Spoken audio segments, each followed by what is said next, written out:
High School Sports Live, in partnership with 27 News, is proud to present the Harrisburg Cougars and the visiting Crusaders of Bishop McDevitt. This broadcast is brought to you by our premier sponsor, the Pennsylvania Housing Finance Agency. Good afternoon. I'm Todd McCall, along with Jerome Presley. We have the Market Street matchup. 1971, Harrisburg, William Penn combined to become the Harrisburg Cougars. This rivalry started in 1982, Bishop McDevitt, Harrisburg Cougars, and that Market Street matchup has been going on. 2012 was the last time Bishop McDevitt has actually played on this field, and now it's going to start again. We are really excited. I talked to Ford Chapman today. In 1991, a little stat that he gave us. Harrisburg beat Bishop McDevitt 65-14, scoring the most points in the history of the Harrisburg Cougars. But it's a different time. 95, 96, Bishop McDevitt took the reins back. We're really excited to see what will happen today, and this has been talked about really often. But more importantly, this rivalry doesn't start without great players. Let's talk a little bit about quarterback play. Bishop McDevitt bringing a young quarterback, Chase Dill, in to his first Market Street matchup. How will he be effective today, Jerome? Well, he took over the reins last year when Tavon Bowers was injured with a knee injury. He came onto the scene, and it took a little bit for him to get going. He's going to be called upon to go against a juggernaut defense with Micah Parsons coming at him, and he's going to have to settle in and play. Last week he had 195 yards. Pedestrian day, had a touchdown, and he did okay. Now he's going to have to elevate that level. On the other side, you have a seasoned quarterback in Yamir Wilkerson, over 322 yards passing last week, 4 touchdowns against powerhouse Untitled Charter. He is ready to go. He's a very confident quarterback, and you're going to see him run this show and try to run this show in the rain. Well, when you talk about rain, Bishop McDevitt coming in, I want to talk a little bit about what would you do, say offensive side, defensive side, if you're McDevitt coming on the road today in this matchup? Well, there's a lot of hype with Harrisburg, and when you're McDevitt, you used to have that hype. So what they have to do is make sure they don't listen to the hype. They respect it, but they don't listen to it, and they go out there and they play a tough game in this stadium. A couple of things I want to talk about too. How do you block certain players? Micah Parsons. How do you block number 13 and Mr. Butts? Well, you just have to use effort. You got to go with your off-season conditioning, and you just got to play the best you can, and you can't be afraid. That's the one thing. You can't have fear, and you can't believe the hype or play into the hype. You know, a lot of people have talked about, now this is the great thing, Harrisburg goes to the state championship, loses a tough game, but there's just a whole new feeling around the Harrisburg Cougar football program. I mean, everybody in the city is talking about this team and the potential. Expectations are high on both sides, but more importantly, I can't remember the last time that I remember these expectations for the Harrisburg Cougars being so high. Yeah, everything is at a different level for Harrisburg, and they're looking at state championship and winning it. They're looking at state championship winning. It's rain time. ABC 27 News partnering with Advanced Hoops and High School Sports Live. We've got some great matchups. Real excited about this one. Kickoff after these messages. These past few years have been tough on all of us. You worry about the economy, your job, your savings. You may even have given up on your dream of owning your own home. But don't give up just yet. We're PHFA. We help people realize their dreams of owning their own home with features like competitive interest rates, down payment and closing cost assistance, and even free home ownership counseling. PHFA can make your dream of home ownership finally come true. Find us on the web or call us to find out how. I'm Brian Hudson, and we're PHFA. Welcome home. These past few years have been tough on all of us. Welcome back to the Market Street matchup. Todd McCall, Jerome Presley here. We're excited for this afternoon matchup. Bishop McDevitt will accept the ball. Micah Parsons set to kick off, and this game is seconds from starting. And then, you know, the excitement here even are just around Market Street that the matchup is back again. Like I said, Bishop McDevitt earlier, Bishop McDevitt, it's been 2012 since they played here. And we're underway. And again, I mean, when you start this game, you want to set a tone, whether you're Bishop McDevitt trying to set a tone to let Harrisburg know that we don't care what your reputation is. And if you're Harrisburg, you don't want to come off a lull from what you saw last week. They had a lot of energy put into that game against Untitled Charter, and now they want to come back and be able to continue what they started last week. Well, Aaron Gathers received the kickoff, and the ball will be spotted on the 25-yard line for Bishop McDevitt under Chase Dill at quarterback. This is their first series in the wet rain here, like I said, since 2012. Very excited to see. Dill will go shotgun. The twin receivers is left and a single receiver on the right.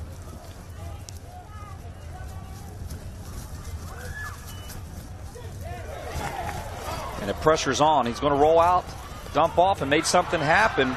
He's going to connect with Adams. Adams crosses the 50-yard line, and he made that all happen by his feet, Jerome. Well, we have a flag on the play, so we'll see if this comes back. But you saw that play immediately read by the Harrisburg defense. That's called preparation. They saw it from the second it was snapped, just didn't make the play in the backfield, but it looks like it'll be coming back.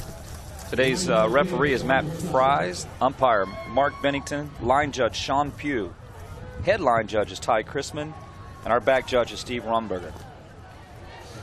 It's a fine veteran staff here today calling this game. Jerome, I've always been intrigued by this game, and when I talked to Fort Chapman today, one of the things he mentioned after that 91 game in 92, he decided to take the team and told the athletic director, we don't need a bus. We're going to drive in and walk. Wow. And that started that Market Street walk, and then Harrisburg followed suit a year later. And I can't remember too many games where the teams did not walk to join up on the field. Those are some great days. Yeah, they are. And unfortunately, with the move, now they're not as close together. And we had a couple of years where these two teams didn't play each other. So it's good to get this game back on the schedule. These kids know each other still. And again, this is a good rivalry game regardless of what the records are of each team. All right, it'll be 1st and 10. Boy, Dill gives to Davis, and Davis did not have much room, and he is met right away by Micah Parson and the rest of the Cougar defense. Yeah, I mean, that's just solid. That defensive front for Harrisburg is going to be real tough. And you're going to see Micah Parsons get moved around. You're not going to see him just sitting at end. You're going to see him at end. You're going to see him at linebacker. You're going to see him roaming. And that's what you want to do with a player of his stature. You don't want to get any offense the opportunity to get a beat on where he's going to be to try to double team or triple team him in blocks. And you have Butts out here in coverage. Pressure on Parsons and everybody coming in. It's going to be, at this point in time, that offensive line can't step up and put body on Harrisburg today. It might be a long day with this pressure coming, Jerome. I mean, they are flying to the ball. Yeah, Deontay Payne was all over that as well. I mean, you saw multiple guys getting there, and again, they're coming with a swagger about them. They're in that mode of we're not going to be blocked. And if you do get the ball off, that secondary is extremely talented as well. All right, it's going to be 3rd down and 12. Backed up a bit here is McDevitt, ball spotted on the 17-yard line. They're going to trip receivers to the right of your screen, a single receiver to the left. And look where Parsons is. Looking downfield, throwing a great ball is Chase Dill, and he's going to have the first down and move the chains. First of all, I want to just comment on the arm I saw. I thought I saw Chase Dill even last year when he came in for Bowers, that he had a really good arm. And when you're playing at Bishop McDevitt, I really feel like there's a swagger to you at the quarterback position because there's been many greats. Absolutely. Well, arm strength, that's never been the concern. The big thing is, can he hold up and play everywhere else? And I think there you saw he got some protection, and he was able to deliver a good ball and get a first down. Well, it's 1st and 10, ball on the 40-yard line for McDevitt in their first series.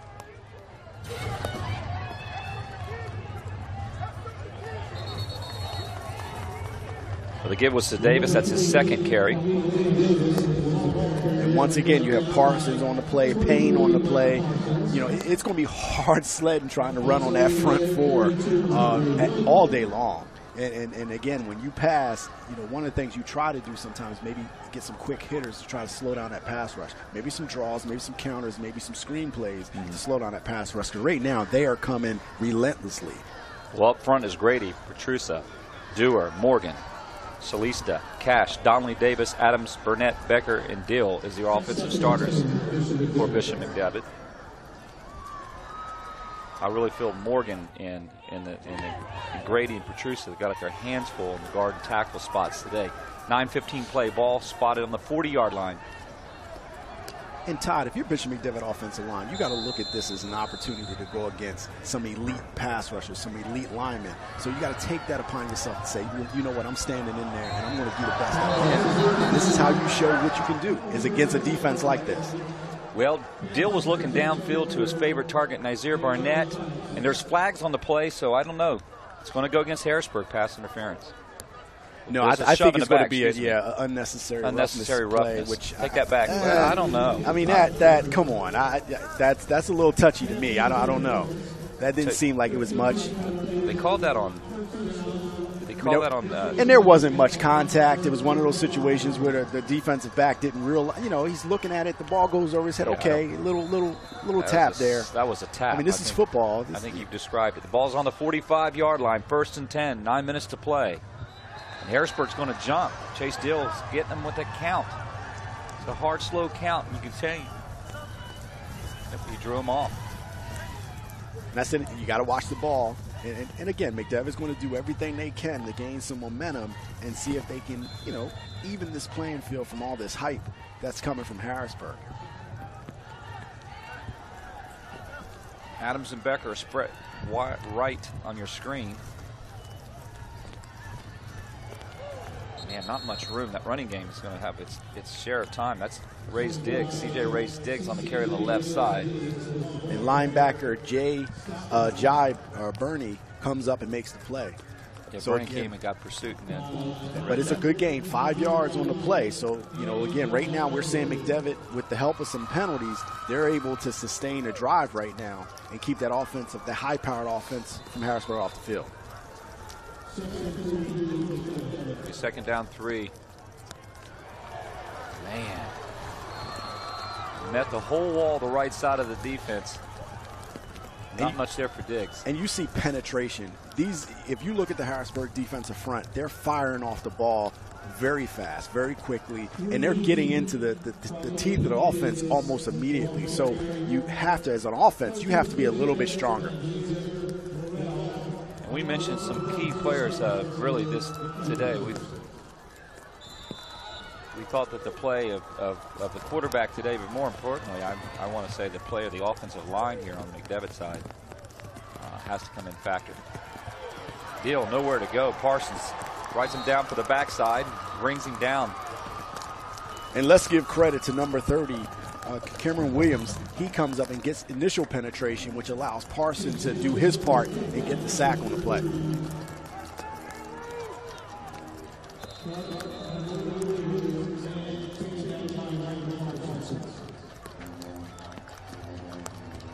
McDevitt will have to punt.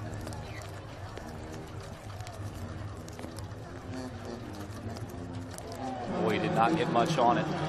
It went straight up, and there's going to get a little bit of a McDevitt roll.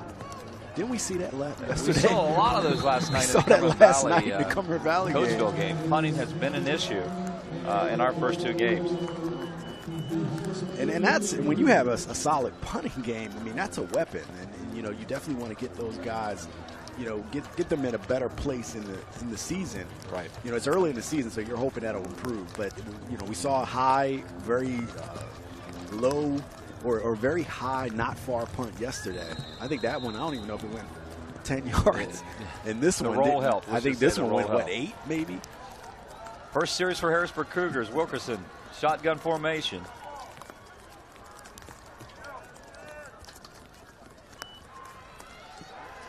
Not much there. Wilkerson looked like just a bit of broken play from the start.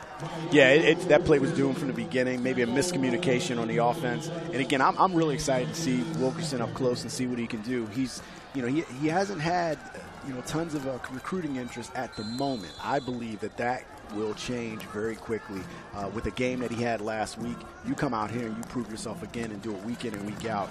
Very confident kid, very talented quarterback for Harrisburg. Butts and Christopher on that last tackle for the defensive line. Wilkerson back to pass. He's a lefty. He's going to connect. His pass was complete to Andre White. And keep an eye on the stars of Harrisburg.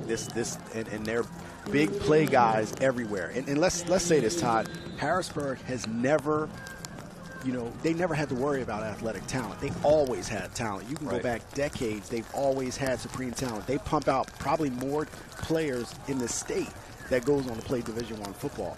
They've put it together. They're now a championship together team that's looking for big things this year. Well, it's 3rd and 8.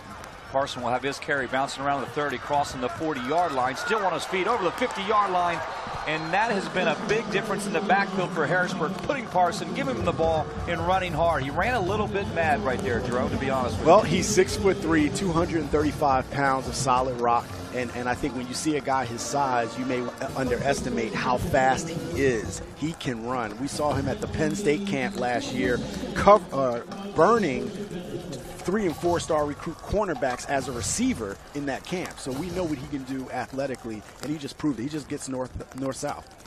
Wilkerson with Parsons to his right to give to Sparson up the middle, crossing over the 45, pulling half of the defense with him, crossing over the 40-yard line. And Parsons is going to be effective today. He's going to be tough to bring down. And let's look at the skills of that offensive line. They are moving people up front, giving their big guy a chance to get upfield. And those are punishing runs, not necessarily always for the ball carrier. They're punishing runs for the defense. You know, if you can sustain that into the fourth quarter, after a while, you don't want to tackle him anymore. Deontay Payne up front for Harrisburg made a great block to plays offense and defense. Speed. They go with the other side, right side, with Plant. Plant's only a sophomore. He's 5'9", 200 pounds. Plant is a real quick kid. And Plant gets upfield. You saw him. He almost had an opportunity to break that. And then all of a sudden, Quilique Davis comes out of nowhere and makes a play. So now we have an injured player for Harrisburg on the field. Fernando Genao is down for Harrisburg. We'll take a break. We'll come back with more after these messages. No regrets.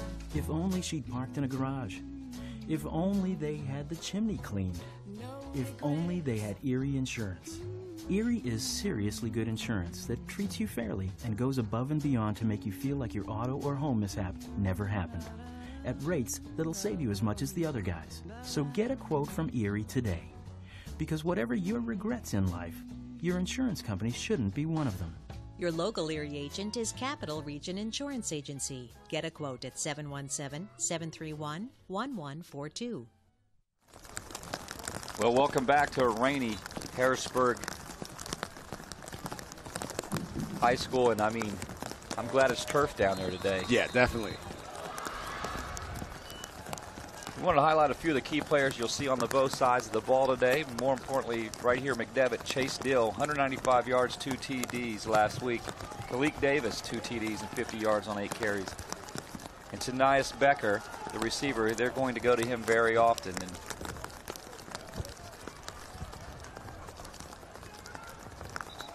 it looks like Harrisburg's going to jump. I don't know, Jerome. It looked like move it both ways. Yeah, I think you may have a neutral zone infraction from Bishop McDevitt. And key players on the other side, we talked about Yamir Wilkerson last week, 329 yards. What an effective day, 4 TDs. Danielle Henrique, 2 rushing TDs as well. So we'll see what these guys, the matchup goes. But we could talk about a lot of players on both sides of the ball. Parsons, stiff arm. Staying on his feet, breaking over the 30. Staying on his feet, crossing the 20. And he's not going to be brought down, and he will when he is. He'll go out at about the 12-yard line. That was a great run, refusing to go down. That's his 3rd carry. And what you're seeing is his elusiveness, his ability to actually sidestep players and use his quickness. And again, if you're a McDevitt player, you have to come up and wrap. You have to come up, break down, and solidly wrap Parsons. You have to do that. If you don't do that, this is going to be all day long. The guys aren't getting off blocks, and then when you get there, a stutter step, don't make the tackle here. Again, several missed tackles on that play. And let's be honest, he's hard to bring down. I'm not saying it's easy to do, but you have to give it your best to do it. Parsons crossed the 10-yard line, just shy of the 10-yard line, maybe 11, picked up 1, 2, if you call it. Defensively today, the defensive end is C.J. Laporta for Bishop McDevitt. Defensive end, Jayon Butts. Defensive tackle, Tyquan White. Defensive tackle, Carter Christopher. Dre Donnelly at the linebacker. Tate Myers at the linebacker, along with C.J. Ray's Diggs. Strong safety is Quilique Davis. Other safety is James Lawson. And cornerback, Julian Jordan. And other quarterback, Arian Geathers. Those are your starters today on the defensive side for Bishop McDevitt. They got a lot of guys. Ronald Kent Jr. on the right side. And that was just good defensive play right there. and good effort, good penetration. And you see those big guys. They have some two big guys up front for Bishop McDevitt on that defense. Carter Christopher, 6'3", 285 pounds. He's up front with Taquan White, 6'5", 310. So those two bookend tackles, they're going to be tasked with clogging up that middle and preventing that running game from coming up the middle. So good play initially on this drive, and they're going to need to stay healthy and stay active. Ball right on the 10-yard line. Wilkerson back to pass. Going to be chased out to his left. He's going to throw it. It's going to be broken up. It's a great play by Carey to defend that. Or excuse me, that is Cleek Davis for Bishop McDevitt. Broke that play up. Yeah, definitely good play. I was wondering if there was going to be possible offsides penalty or neutral zone infraction with the defense, but you didn't see that. I guess they're saying that defense got back.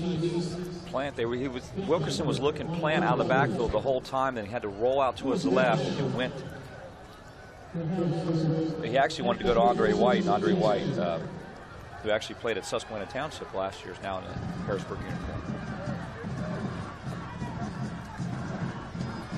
Wilkerson over the top, going up high. He was going to Kent Jr., but it's incomplete. Great coverage on that side by James Lawson. And that was a good stand for this Bishop McDevitt team. Now let's think about it. They had Redland last week. They blanked them 27-0. They were able to shut them out completely. So we know that this is not Redland who they're playing here today. But again, good showing. Bend but don't break philosophy. Gave up a lot of yards on that play. Parson had a really good drive, but in the end, the defense held.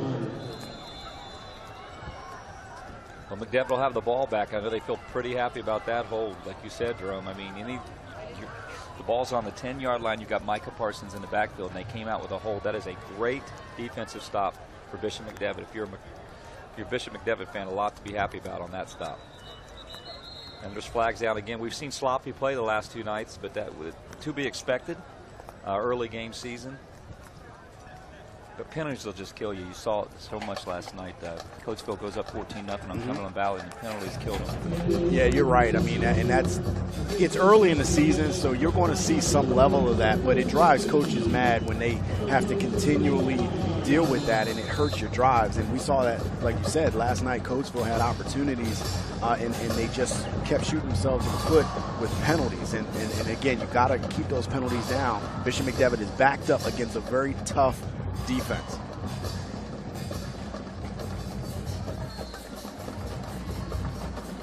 We've seen so many different guys get the ball today. That's Justin Carey. And again, you see that defense is stout. And Parsons getting a lot of work. I mean, he's on the tackle. You figure we've already and a sack or two. He's really playing well, and he's running the ball well. So again, you're seeing, Coach Everson's really doing a good job of spelling him as much as possible, and that's what you want to do. You want to give him those opportunities. He is not the only player on the team. You have so many athletes on this team. You're able to do that. You can sit him down for a little bit, get him back out there. Dill going over the top, and that ball's going to be intercepted. It's going to be picked off. Let's see if they hold on. Right now they're trying to. That's going to be Harrisburg's ball. First turnover of the game. Chase Dill throws an interception. Harrisburg will have the ball on the 10-yard line with 1:57 to play in the first quarter. Todd, the break on the ball was amazing. I think that was Ronald Kent on the play. That was Ronald Let's see this break on the ball. I mean, this is a big-time play. Not only do you break on the ball, you actually break on the ball, get the pick on an out like that, or on a quick hitter like that. That was just an amazing play right there. Well, you're not going to see that a lot. That ball was intended to go to James Larson. And, there was one thing I got to say. I really feel like the receiver's got to fight for the position right there. That's a dangerous ball anyway to be thrown out there. I think you got to square your shoulders and know where that corner's at, know where that safety's at, or who that coverage there. I don't know. That was just a good break on the ball. It was read very well. You're right. They read it well. I mean, from the second that ball was snapped, it was known what was happening, and he came up and made Parson coming around the left side, across the 10, across the 5. Touchdown, Harrisburg Cougars. They're on the board. Micah Parson in his 5th carry and a touchdown. And Parson just gets to the edge, able to get upfield. Again, you see those long strides. He's going a lot faster than what I think McDevitt thinks he's going. He's just burning guys right to the corner and is able to get in the end zone. He's had an electrifying game, and I'm telling you, anybody that had any kind of question about his billing, they've seen it, and you're seeing it in week 2. He's that good. Quan Anderson Butt was set to kick. I mean, he will play receiver. You'll see him line up all spots on defense. Now you're going to see him kick. And it's up and it's good. 7-0 Harrisburg Cougars, and the Market Street matchup is underway. Cougars on the board first. Cougars will be back after these messages.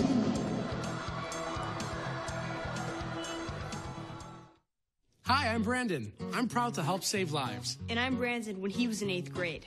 With Dad's job, we moved around a lot. So I went to school online at Connections Academy. Virtual education was more flexible, and it really motivated me to learn. I got way organized. That paid off junior year when I started going to high school here in town, and it's paying off now. Whoa, you look cool in that uniform. I know, right? We look cool. Commonwealth Connections Academy, the tuition-free public cyber school. Players from all over the state of Pennsylvania will be trying out for Team Pennsylvania boys and girls AAU teams. Advanced Hoops is the leader in AAU basketball in Central PA. Tryouts for spring teams are on October 28th and 29th. Go to advancedhoops.com.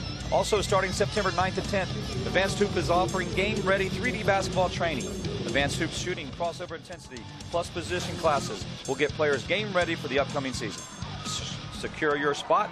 Register at Advanced Hoops. And that was number 65, Horace White, comes up and makes a really good play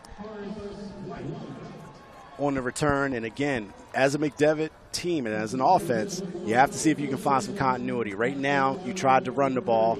That didn't work too great. You threw it a quick out. We were talking about quick hitters. You got picked off in your own red zone. So now you got to figure out where can you attack this defense and get some stability there. I mean, it's 100-minute 43 seconds left in the first half, and you haven't been able to really establish anything offensively. So they have to figure out what they can do offensively to try to move the ball. Well, McDevitt will have the ball on the 30-yard line, their third series.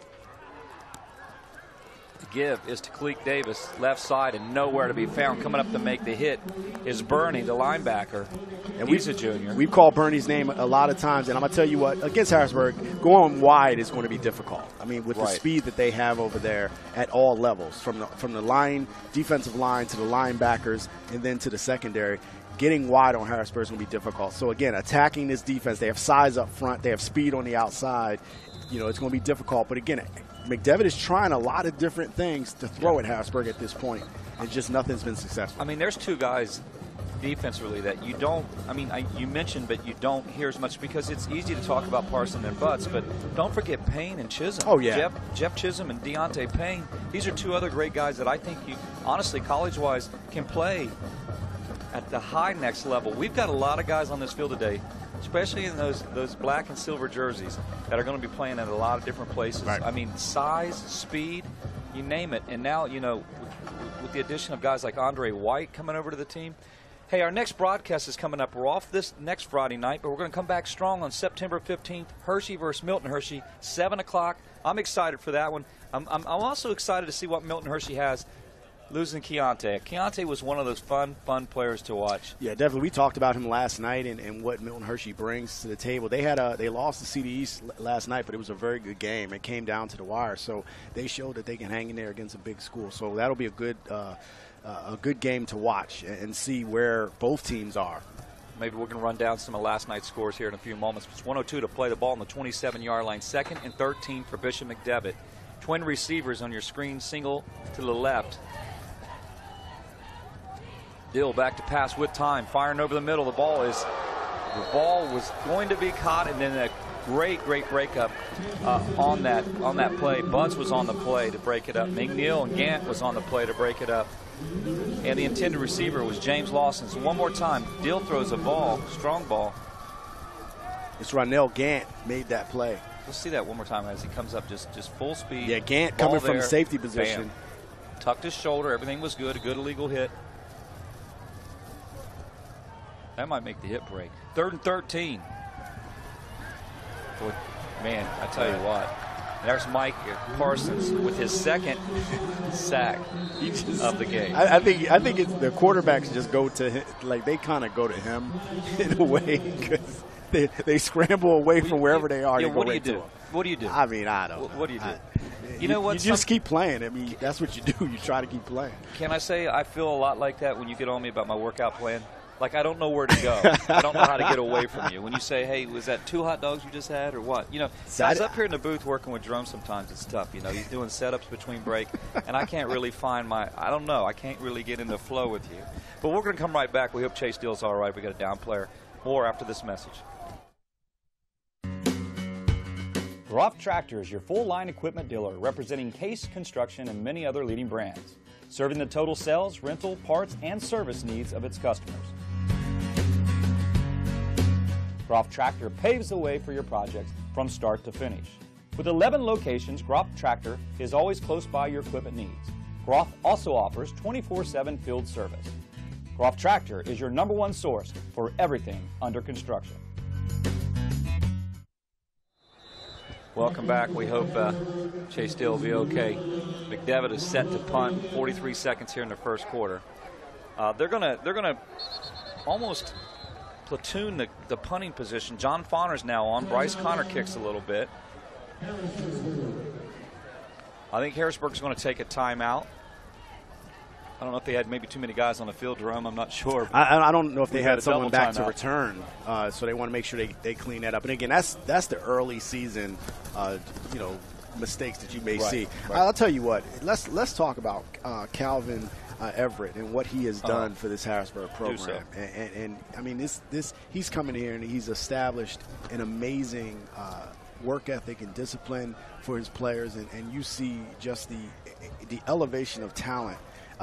He was able to take a talented group and then elevate them into a championship group, and that's where they are right now. They have that swagger. That swagger is not just manufactured. That swagger is developed, and Coach Everett is a part of that. So he's really done a good job of bringing this Harrisburg team to a different level, and then getting and being blessed with the talent that he's had to do it as well.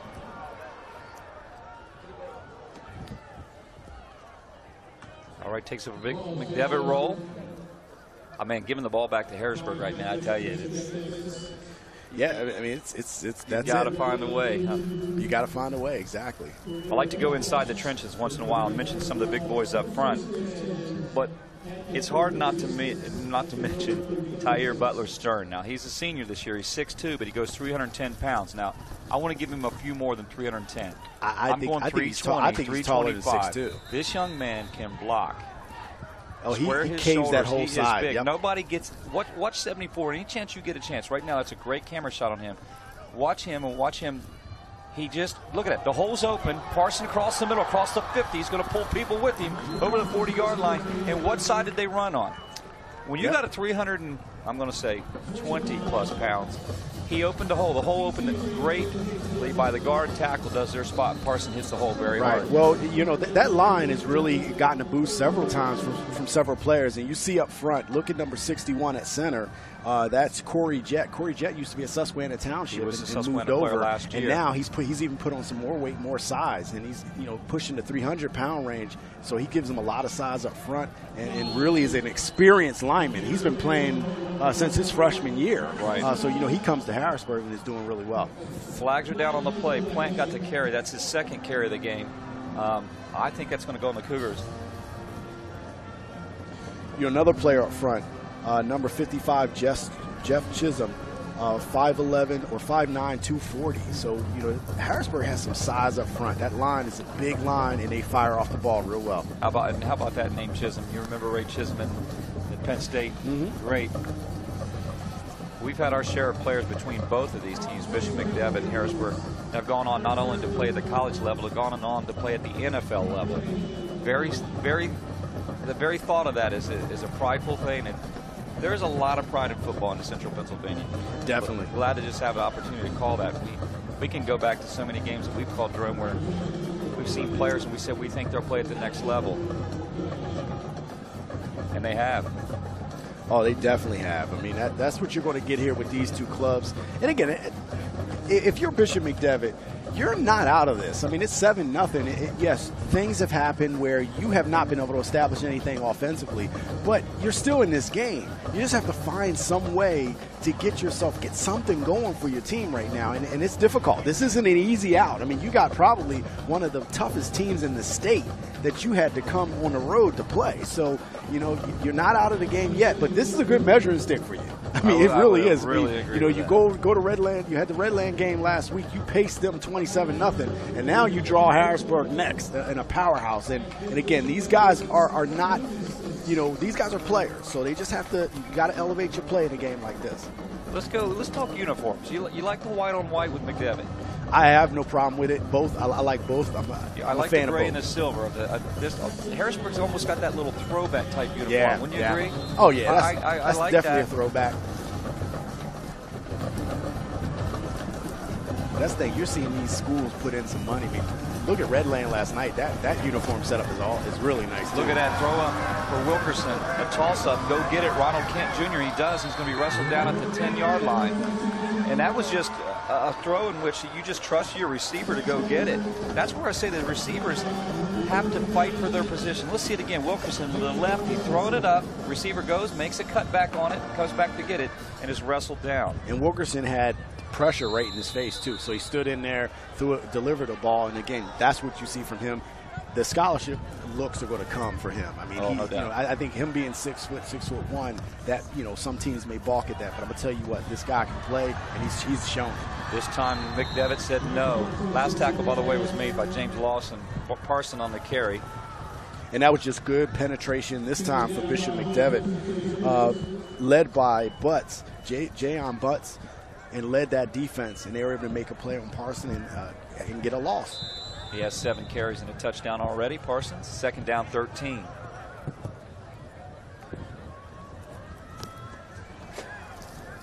Twin receivers right and left. Wilkerson in shotgun. The plant to his right. Ooh, dangerous pass got broken up. And that Ray's Diggs came in there, and I tell you what, he got up a little slow. Good defensive effort right there. Now, Wilkerson had time, just threw the ball high. It sailed on him a little bit, and that was almost a play that was made. Julian Jordan almost got a hold of it. He almost got a hold of that. And Diggs was right there, almost took that. And that would have been a big play for Bishop McDevitt to get a stop, and not just a stop, but a turnover down here. Can you imagine, we talked about this matchup when we talked about 1991, where Harrisburg scored 65 points, and then Fort Chapman takes over that McDevitt program, and you remember those days, 95, they go on to the state championship. And they win it. Win it. You have to think that turning the program around, coming into Market Street match, I don't know what you say to a team when you go to the locker room other than, keep your heads up. Mm-hmm. We got beat hard today. And then the way this thing went down, Tommy Mealy, who is a coach and AD at Bishop McDevitt, I think he started playing in 93, if I'm recalling. And then from that point on, when the victory started happening for Bishop McDevitt, it was Harrisburg who had to go back and get the reins back. Right. Today, again, interesting matchup. Left side, Wilkerson goes to Butts. Butts makes a great crash across the 10. He's going to walk in the end zone, but there's a block in the back. Wow. That touchdown's probably coming back. I want to talk about the move he just made. Is this a special kid or what? Well, let's see this. When we get a chance to see this replay, I want you to look at this move he makes. These guys can do it all. Everything about that play was great. They can do it all. Everything about that play was great. We'll see. I hope we can see it. Block in the back, if that's what it was. We'll see if this is a block in the back. Or what do we got here? They're going to talk about it. No, that's going to be a touchdown. The flag was picked up. I want to look at this move again. Here we go. Jerome, just watch an athlete in motion. Okay, right here at the 20. Okay, whoop, whoop. One more time. And he has all kinds of guys in front of him. And again, I don't even know where, looking at that again, I don't even know where a flag would have come from. I didn't see. I see the flag, but I'm looking at the play, trying to dissect it and see where a possible penalty could have took place. I just didn't see it. I mean, he had a caravan out in front of him. It was a brilliantly designed play. And it just, you look at it again, offensive linemen. You got, how many offensive linemen you have? You have the entire offensive line out there. Everybody's out there doing their thing. We'll be right back after this message. Groff Tractor is your full-line equipment dealer representing Case Construction and many other leading brands, serving the total sales, rental, parts, and service needs of its customers. Groff Tractor paves the way for your projects from start to finish. With 11 locations, Groff Tractor is always close by your equipment needs. Groff also offers 24/7 field service. Groff Tractor is your #1 source for everything under construction. No regrets. If only she'd parked in a garage. If only they had the chimney cleaned. If only they had Erie Insurance. Erie is seriously good insurance that treats you fairly and goes above and beyond to make you feel like your auto or home mishap never happened, at rates that'll save you as much as the other guys. So get a quote from Erie today. Because whatever your regrets in life, your insurance company shouldn't be one of them. Your local Erie agent is Capital Region Insurance Agency. Get a quote at 717-731-1142. We just saw a beautiful open field tackle by Gant, Rynell Gant. That kid can get after Rynell Gant. But we were just talking during break. Now look at this open field tackle. You'll see it here. Look at Gant. Look how it'll coming in right here on your screen. Whoop! Yeah, and again, that was setting up to be a really good return. I mean, you see guys out there blocking, getting north-south as a returner. There was white bodies everywhere, am I right? Yeah. And Gant splits the white bodies, makes a tackle. Makes a play. I want to tell you another thing. That kid is not a very big kid, but he's quick and he likes to hit.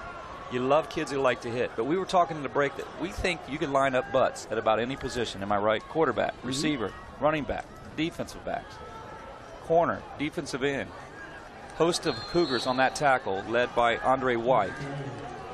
And it's definitely a positive game for Bishop McDevitt. 5 yards on first down, you'll take that. Again, you get a good shot at that big offensive line for Bishop McDevitt. I mean, these guys are big. That's a good-sized unit, and you got those guys have to fire off the ball. Sometimes big guys don't necessarily always do the best things because of the fact that they may not have the speed to fire off a ball against a defense this quick. Give us Cleek Davis. What we're seeing is starting to see some positive movement with that front going straight at Harrisburg. Getting a little bit. You got 5 the first time, got a couple more the second time. Now you're at 3rd and 3. That's definitely more manageable. But we got 3rd down and 3, 9:48 to play. And remember, Todd, we do have a different quarterback in the game for Bishop McDevitt. So you know what? I failed to mention that. That's Faye Alalula.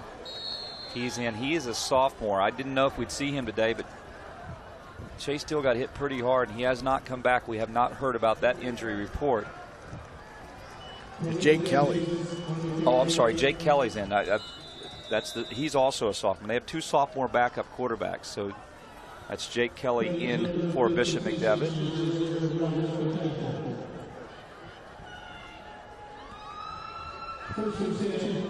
So again, sometimes when you bring in your backup, the best way to protect your backup is to make sure you run the ball. And again, you have first down for Bishop McDevitt, so things are going okay so far until now. Now they're going a little bit backwards. Look at the penetration and the push. Micah Parsons, he's holding his hand coming up. Right on the thumb. Parsons, that would be his 8th tackle. He has 2 sacks already. He's holding his hand and wrist. That's something you don't want to see early on like this. I think this Cougar team has some special abilities this year. Seems like he's shaking it off a little bit. You almost have to, don't you? Kelly. Give to Adams.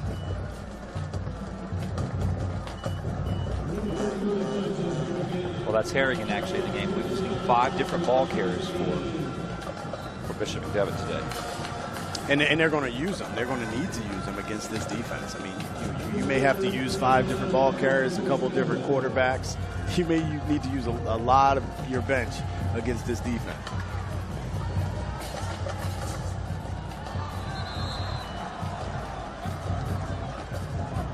And then we have an offsides there in a neutral zone infraction. Number 56, Nazir Morel. He comes across the line too quick. So a couple of times we've seen it already. Bishop McDevitt is getting that snap count in those hard counts and getting Harrisburg to bite a little bit. Well, it's 3rd and 6, 8 to play here right before half coming up. Stay tuned for our halftime report. Kelly. How in the world how did Butts break loose of that? I think they had him in the backfield. Have him in the backfield, but then we have flags are down. Flags all over the place. Gayant comes up and makes the play defensively. I like Gantz. I like how he gets to the ball. Yeah, Gantz flying. I mean, you see him come from the secondary, just flying in to make the play. You know, you're thinking it should have been back even further, but he was able to make a play. Well, this gives us a little bit of opportunity to talk about some of the last night games. Great one we had last night. Cumberland Valley wins at 21-14 over Coatesville. Exciting game. Susquehanna Township gets back on the winning side. They beat Conrad Weiser 12-7. How about what Middletown did to Lower Dauphin 24-7? That's 11 straight on their home field. They got 11-game winning streak at Middletown. There's something very special going down on the water down there. They won a river town. They went to the state championship last year, and I think there's just a lot of hope down there in that football program. We'll have them coming up this year. We got some great matchups. Our next one, as we said, Milton Hershey, September 15th. We'll have Middletown and East Pennsboro Friday, September the 22nd, and then we go McDevitt at Cedar Cliff on the 29th. We'll have Steel High and Trinity and Harrisburg and Central Dauphin again. We'll have Cumberland Valley Harrisburg. Now that's going to pair up to be one of the great ones. Who knows what that game will bring. Late game, last game of the season. McDevitt set to punt, and that's our third punter. That's Bonner, who said we got a fair catch call. So the fair catch was by Ronald Kent Jr., Bonner on the kick. Yeah, I mean, the schedule you talked about, I'm really excited about it as well. We'll get to the end of the year, and we'll see what that Harrisburg-Cumberland Valley game will look like. Got a chance to see one team yesterday in Cumberland Valley, and we got a chance to see the Harrisburg Cougars today. So, you know, it'll definitely be an interesting game. I mean, I know they were Cumberland Valley was in a battle with Coatesville yesterday, where Harrisburg is pretty much they're in the driver's seat, aren't they? In the driver's seat of this game. Manheim Central put up 60 last night on Warwick, 60-20. I mean, ooh, that was an offensive surge. Parson with the carry, crossing the 35-40. Flags are down, across the 50. And what a block in your screen. That'll be a touchdown, Parson, but it's probably coming back. Man, somebody got hit pretty hard. I think they're going to call that as a unnecessary roughness, maybe helmet to helmet. This is coming back. Helmet to helmet, it's coming back. I don't know if it's helmet to helmet. I mean, they're going to call unnecessary roughness. Wow. Nowadays with the rule changes and the way they look at hits, it's a little different than what it was. But more importantly, you have a player down, which is a serious thing. So let's look at it. Let's look at what it looks like. Parsons up. He's going up. You see a block. I think they're going to call hold on the first one. And then, now this one, that was clean. Now that's a good block. There was no helmet to helmet. There was no hitting in the head. The blocker actually was sideways, almost just getting in the way. Well, we mentioned his name. Let me tell you who made that block. That's Rynell Gant. That kid is a hitter. He is all over the field. He's a kid that you got to find out where number 2 is on the field, and you got to see where he's at. But unfortunately, that looked clean. That was clean. That looked clean. Was a clean block. That looked clean. And he hit C.J. Ray's Diggs. So they'll take the hold. Okay, it's coming back.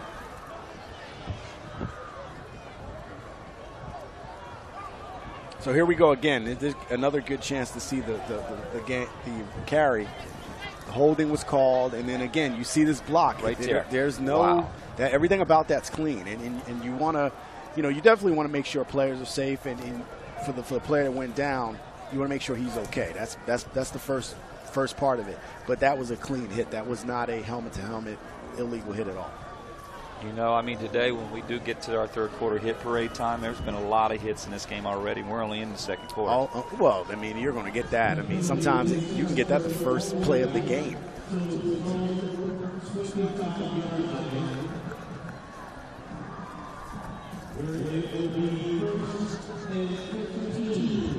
So it'll be 3rd and 15, 7:19 to play before halftime.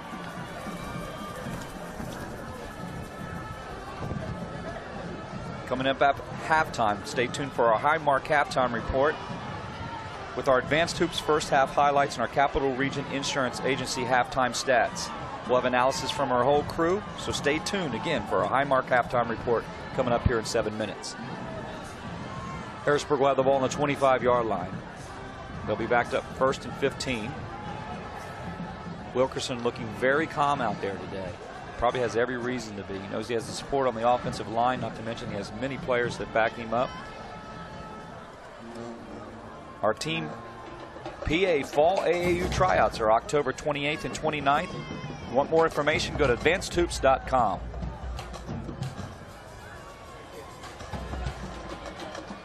Again, we got Harrisburg 14, McDevitt 0. We got 7 minutes and 19 seconds left in the first half. And right now, Harrisburg has shown that they're in command of this game at this point.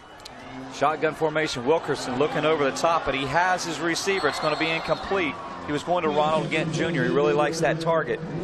The ball hit Gant in the hands, but he was unable to pull that one in. That was a good ball. And that was definitely a good defensive effort by Marcus Holton coming up and making a play. This ball sailed on Wilkerson a little bit. It seemed to hang in the air a long time, so you figure he sees pressure coming in his face, puts it up, gets air under it, but maybe a little bit too much air under it, but enough to keep it out of the grasp of the defender or the corner on that side.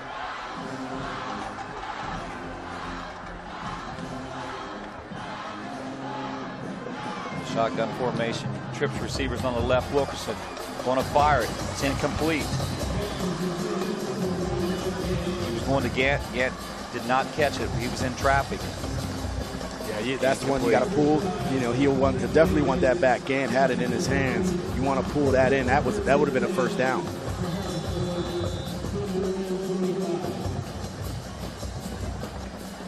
And there you go again. You get a good look at that offensive line for Harrisburg that has shown they're holding up pretty good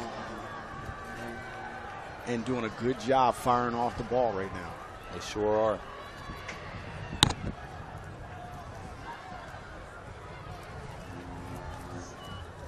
Give to Parsons, left side. Avoids that tackle. Stiff arms bouncing outside. Around the corner, crossing the 40-yard line. He'll be knocked out of bounds. He's running mad. There's some flags down. That's his 9th carry. And that just, you know, that'll tackle on yardage. Parsons was well out of bounds before he was tackled. So, again, you got to protect the ball carrier. There was no reason to bring him down. You know, there's been so much talk about him at the next level, where he'll play, where he'll actually commit to. But I don't even want to talk about that. I want to talk about, you can put him, where will you actually put him? Well, and I think that's what you're going to see from many of the schools. Pretty much every school, every big school in the country is looking at him. You're looking at him play, and you're circling, oh, he can play this or he can play that. I mean, you figure he pretty much has a broad spectrum of where he can play. I mean, you can play him at receiver, you can play him at running back. On the defensive side of the ball, you know, I see him as a rush outside linebacker or defensive end. And you figure, you know, that'll determine how big he'll end up getting. But I tell you what, he has the versatility to play anywhere, and even at running back. Look how hard they're running if you're the Harrisburg Cougar fans. That's how you push it. That's Payne on the carry. Plant, excuse me. Jameer Plant is the guy they like to change it up, change the pace back, but he runs hard. Plant is a 10th grader. So he's only 5'9", 180 pounds, but he's got a couple more years. I think they're going to feature him in years to come. Wilkerson's got trips receivers to his right, single receiver. He's going to give it to Plant. Plant bobbled it. Plant break across the 30, the 20, cutting in, still on his feet, and it'll be dragged down at the 15-yard line. And Gant just showing some niftiness in his running, avoiding tacklers, running with a little bit of power. The offensive line just sealed the right side. So Gant was able to get going. It did seem as if he went left and head to the sideline, he may have had a chance to get in the end zone.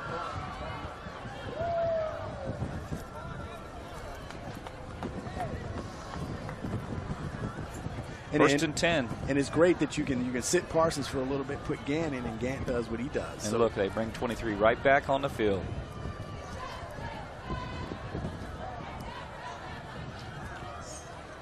Give to Parsons. Parsons busting through hard, staying on his feet, but this time, I mean, it's going to take a gang of people to tackle him. Coming up to make that tackle is Carter Christopher, Bishop McDevitt. He had some help. Myers was in on the tackle as well. 2nd and 7. There's touchdown Tommy Milley, the athletic director, also former player of Bishop McDevitt. very good guy. Well, again, Parsons will come off the field. And Everett's doing a good job of showcasing him, but at the same time, spelling him a lot. I mean, you want to keep him as fresh as possible. He's going both ways. You got to remember that. He's playing Ironman football right now. Wilkerson, time, dumps off the Plant. Plant would have walked in the end zone. He missed it. You saw the crowd on the Cougar side just stand straight up because they knew he was going to walk in. Yep, that definitely would have been a touchdown. He would have been in, and that would have been the third touchdown. Good ball, well-designed play. Just can't pull it in. And he knew it. He would have walked in. He knew it. I mean, yeah. man, he knew that was a touchdown. So, again, we got 9 minutes. Is that – no, 5 minutes. Sorry about that. 5 minutes and 12 seconds left in the half. 3rd and 7.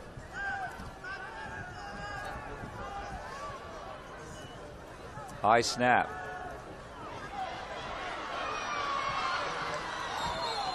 Isaiah Sawyer's on this first carry, picking up some yardage.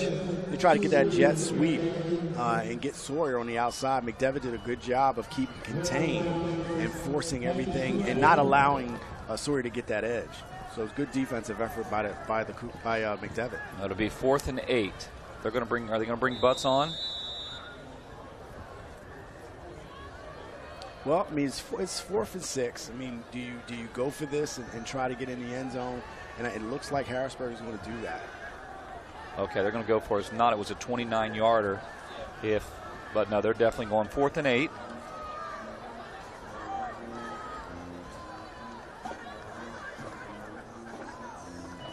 Wilkerson. Floating left's going to avoid. Oh, he's going to take it himself. And he's going to walk it in. So touchdown, Harrisburg. It was like the great opening of a great sea, and he walks right up through the middle. Touchdown, Harrisburg. Well, we know Wilkerson is very confident. He's such a confident player. He gets the ball. I mean, there's no – he sees surveying the field, sees an outside rusher coming on the delay, and he just tucks it and goes. He sees, like you said, the middle of the defense just opened up, and he starts scampering. And he gets right upfield and scores. And now, Harrisburg is well in control of this game and the score as well.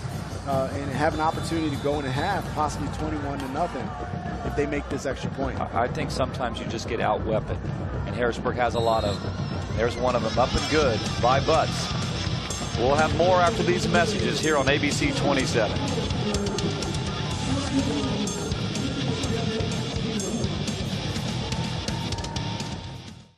The Advanced Hoops training staff features Division I level instructors and coaches who have played professionally. Charlie Fortney's shooting instruction has proven transformational for players in South Central PA.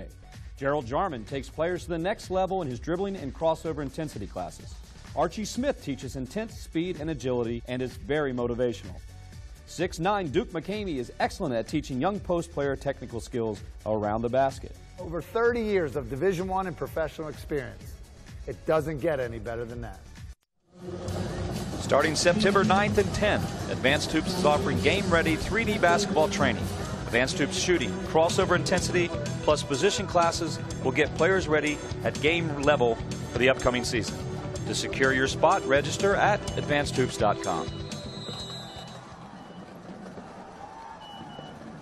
Parsons set to kick. Up 21-0. Still just about 5 minutes on the clock for McDevitt to see if they can get anything going.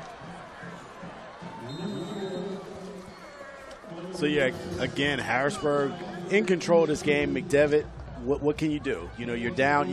At this point, you can't look at the score. You just got to try to look at some continuity. You got to see if you can put something together. String together some plays, string together some offense, and then build off of that.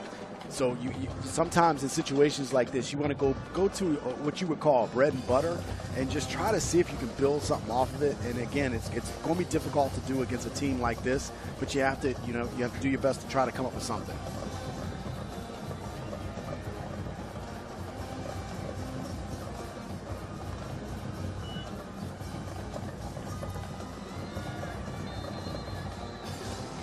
The give was to Cleek Davis. Hey, coming up at halftime, stay tuned for our Highmark halftime report. We'll have our Capital Region Insurance Agency stats and report and our Advanced Hoops analysis coming right up at halftime with 4:38. Micah Parsons right now 10 carries, 105 yards. That's been one of the big difference makers. Butts has a TD along with Yarmir Wilkerson. So they're up 21-0. And Bishop McDevitt lost their starting quarterback. If you're just tuning in, Chase Dill, two series ago, and we've yet to find out what that injury's about. But they're with their sophomore backup quarterback right now.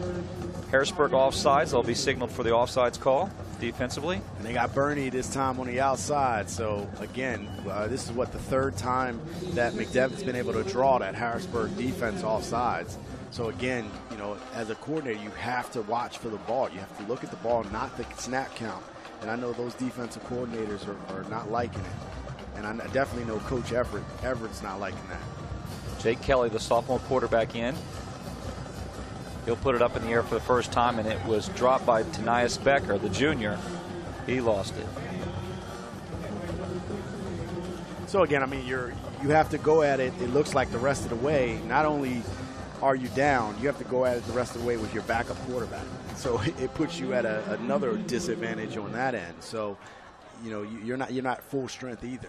I think when you're young and you're sophomore and you're playing at McDevitt, you dream of getting that opportunity. Oh, yeah. Man, yeah, getting the opportunity against this defense is, it's a lot to ask out of a youngster. It is. It is. But Deal, he got that opportunity last year as a youngster. 3rd and 1, and did he get it? That's the question. No, I think he's going to be short. Now coming up very confident was Harrigan on the carry. He came up and thought he got it. Let's take a look again. Harrigan will get the ball here. Runs into his own fullback. That stopped him a little bit. But I'll tell you, that second effort may have gotten him the first down. It looks like it did. So that was definitely hard running right there. Andre White came up on the tackle. Andre White is a player. No doubt about it. Yeah, White's definitely a player. 6'3", 215. A linebacker. He's a good-sized kid for a high school linebacker. So he comes and explodes through that A-gap. And that's what, you know, you get that A-gap pressure. It makes it hard on an offense. You got triple receivers on your screen, a single receiver to your right. Becker, Kelly to Becker. Becker's going to be tied up and nowhere to go.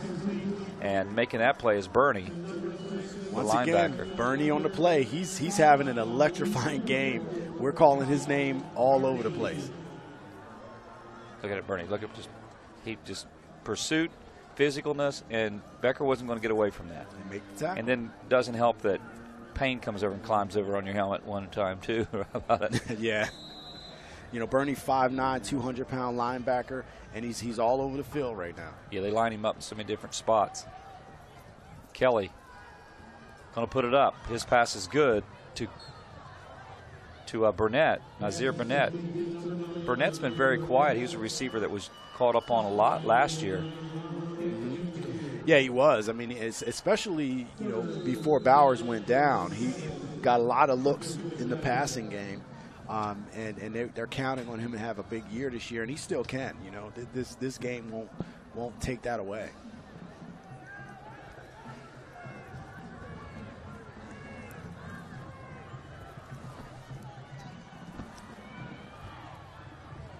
Kent to Becker. Becker's going to get the chains, and he's going to get a first down for McDevitt. They're going to get a little bit of momentum here right before half with 2:11 to play.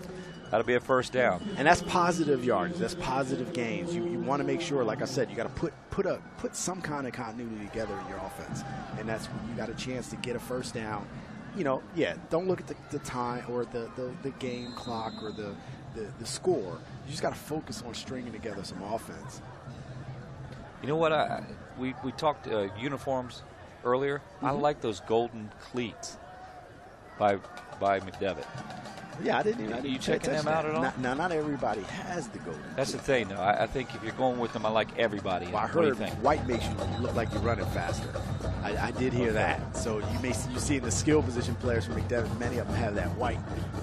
Now, I might not get on the field.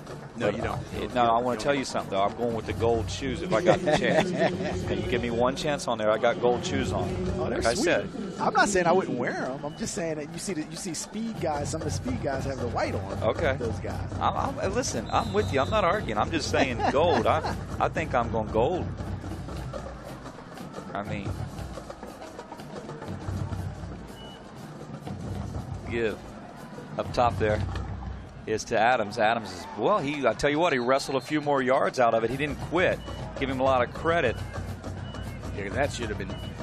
That looked like it was dead from the start, didn't it? From the start, but he was able to keep his legs churning, and that's what you want. You know, that determination right now, knowing that you're down, knowing that you're losing, to still be playing hard, still playing for something. Yeah. So that's what you get from those guys that are able to come with that.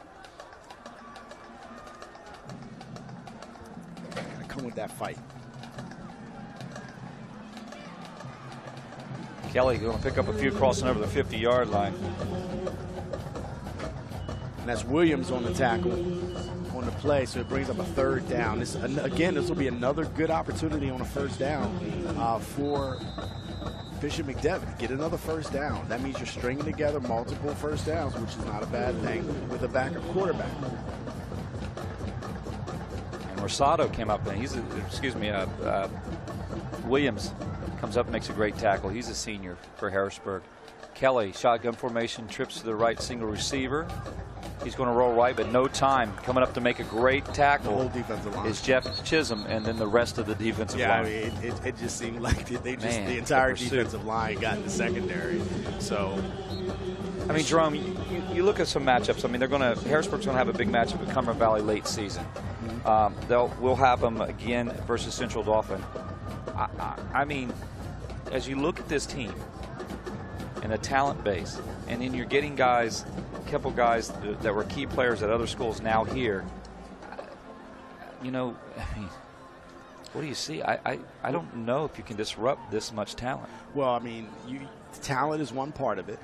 You have the coaching, and then you have the attitude. You have a group that is confident. I agree there. You have a group that when you have confidence, it's not just on game day. You have confidence that confidence shows when you're walking around in school. Yeah. That shows when you're home with your family. That shows when you are at practice in particular, and that's a big thing. When you have that practice where guys are getting fired up at practice and having that confidence at practice. So when they come out in the game, it's natural. Yeah. You know what I mean? And again, sometimes in the past with Harrisburg, we always talked about the talent, but we didn't put the other phases. For whatever reason, another phase was out of whack. Right. That didn't let them get over that hump from that 7-4 season or 6-4 or 6-3 season, as opposed to an undefeated season or one-loss season in a state championship run. So now you have a team that has a swagger about them, and again, they have to come out each and every week and prepare like it's Emotep Charter every week, because any team, as we know, can get shocked. We saw it. We saw Appalachian State years ago when they knocked off Michigan. When they beat Michigan. Michigan came in thinking, "Oh, it's Appalachian State. We'll be okay." What happened? Appalachian State kicked Michigan in the teeth. So if you don't come out prepared every game, anyone can knock you out. So talent, coaching, preparation, all those things have to be aligned. And you got to make sure you come out every week. And you saying Harrisburg come out today. This was special for them today, just like last week. No let up. Wilkerson rolling to his left, looking downfield. He's going to hold it. Becker chasing in pursuit. He'll knock him out of bounds. When you talk about surprising people, you might remember this matchup, Market Street matchup in 1994. McDevitt was a 24-point underdog. Came up in what they call that as today. That game's still called Shock the World. McDevitt comes and upsets Harrisburg. So I know when you look at your schedule, you go one game. Yep, one game at a time. More than that, one quarter at a time. But I just, to disrupt this talent base right now. And if you're a youngster at this game today and you're seeing that black and silver uniform, how can you not want to put that on? And I'm just saying, that's how you develop that longevity of being a championship team, a caliber team. You develop that when you have your youngsters, those middle school guys that'll be high school guys next year. They get a chance to see this and they feel that. Right. It's contagious. They feel it. And then you have those guys that in 4 years will be stars. They'll be taking over. So it's a progression. It's an attitude, and once you develop that, and we've seen it from McDevitt. McDevitt has that attitude, has had that attitude in years. How many years have we called them when they've made their runs to the state title games and how good they were? That program. So we know that program. We saw Middletown last year. They had it. So, I mean, we've seen it. Still High has had it at the Class A level. So you've seen it everywhere with many different clubs. Cumberland Valley is another one that has had it. So. Well, That ball was intended for Ronald Kent. He had him. I mean, Wilkerson had him. Okay, we got 25 seconds. You're seeing the hurry-up offense, but I want you to watch the composure of Wilkerson right now. He's playing. He's just playing like somebody who's been there often. And that's what you want to see, and I would imagine you'll get a lot of interest in college. They want to see this. They want to see how can a quarterback, you're up, how in a 2-minute drill, how do you operate that offense from the quarterback position? Wilkerson, throw out to Plant. A little head of Plant, a hit Plant in the hands. Plant gets that. I mean, he's a special kid. I'm telling you what, an open field, I think he's got room to run and make a move. That's the kind of ball that he can get in the end zone with that thing. And that's why they want to get, that's why you see Wilkerson trying to get the ball to him.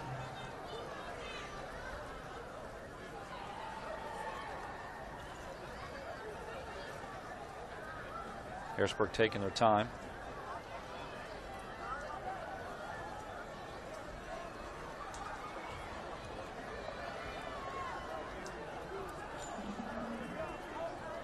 We got 23.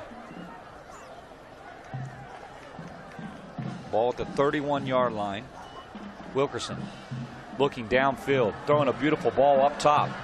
He goes to Butts, and Butts hold on. Butts almost held on to that. That was a good ball. That was a great play call. Take one shot at it like that. Yeah. 3rd and 10 for Harrisburg. I just think Butts was out though early in that. He's there now, stride for shot, but then after the tip, he was already out. So and then the defender was also out of bounds. So that wouldn't have been a completion even if he put it in. But that was amazing effort though. And on the coverage, number 2, Aaron Gaithers. Was there to make a play, as well as number 8, James Lawson, was also on the defense.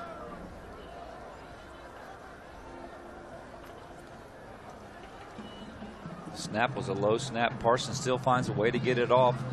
It's going to take a roll. It's going to be picked up by Becker. Becker on the right side, crossing the 40-yard line. Boy, that was a dangerous ball to pick up. I don't know if I can pick it up. And now we got flags.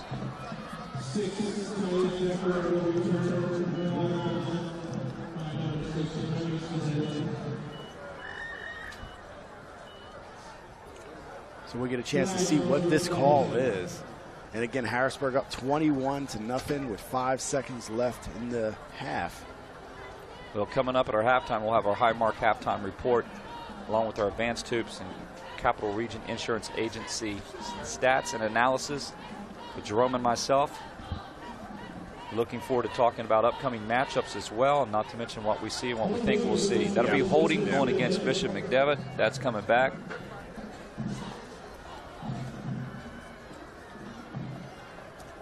I really like this facility over here, Jerome. I mean, Harrisburg really did something very special by building this. This just has a great football field. It definitely does. I always love it when the stadium is right next to the school, and when you have the school in the background. And I think it's a good venue. And I'll tell you what, these steps coming up here, man, they were big steps, man. I was coming up like, man, where am I at? Hershey Stadium. Having a couple extra hot dogs and some Chick-fil-A. I'm just saying. Well, you just got, I got a sandwich. I'm looking out for you. Well, that's going to do it for our first half. Harrisburg 21, McDevitt nothing. We'll have our Highmark halftime report and our advanced hoops and Capital Region Insurance Agency stats and analysis coming right up at half, right after these messages. These past few years have been tough on all of us. You worry about the economy, your job, your savings. You may even have given up on your dream of owning your own home. But don't give up just yet. We're PHFA. We help people realize their dreams of owning their own home with features like competitive interest rates, down payment and closing cost assistance, and even free home ownership counseling. PHFA can make your dream of home ownership finally come true. Find us on the web or call us to find out how. I'm Brian Hudson, and we're PHFA. Welcome home. Guys, I'm with Brian Hudson with the Pennsylvania Housing Finance Agency, the CEO of servicing over 60,000 customers statewide. Brian, I consider you guys as a company much like High School Sports Live. We get over 60-some thousand people at our different games. Mm-hmm. Who knows how many are watching? We average 1,500 online watchers on the YouTube. So we're kind of in a similar business, serving people. But talk about the different ways Pennsylvania Housing Finance Agency is meeting the family's needs? Well, those 60,000 loans, we service all those right here at our corporate headquarters in Harrisburg. We have a solution center that handles a lot of those calls coming in from those customers. But in addition to those mortgage loans, we help individuals find apartments. Gotcha. And that's a totally different population also. Looking for an apartment, or they having problems with their apartment, do they want to move to another location? We have a search engine on our website that helps them locate apartments. So we cover the entire Commonwealth, and Central Pennsylvania is part of that. Well, a lot of people are renting. So a lot of people don't know that while they're renting, they could possibly go from being a renter to a homeowner. Talk about that process. Well, that's where our counseling network comes into play, and we do encourage potential home buyers to go to our counseling network. We have over 70 counseling agencies throughout the Commonwealth to help homeowners get ready, potential homeowners get ready. What's the budget? How do I become a homeowner? What's maintaining a home?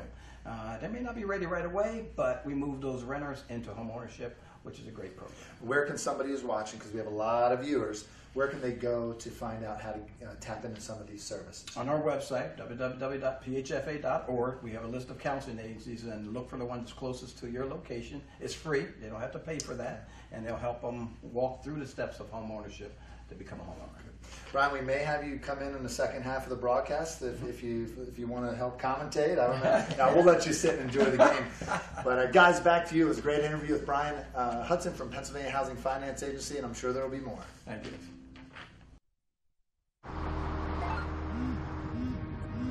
Do you want to answer that? Nah, I'm never with a kid in the car. It's okay. I'm not here.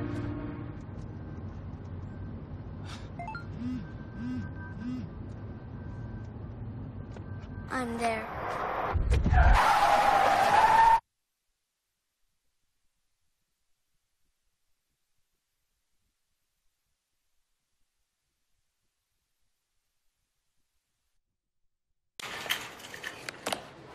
For all those pokers, prodders, shuckers, and sniffers, All Giant Produce is triple checked.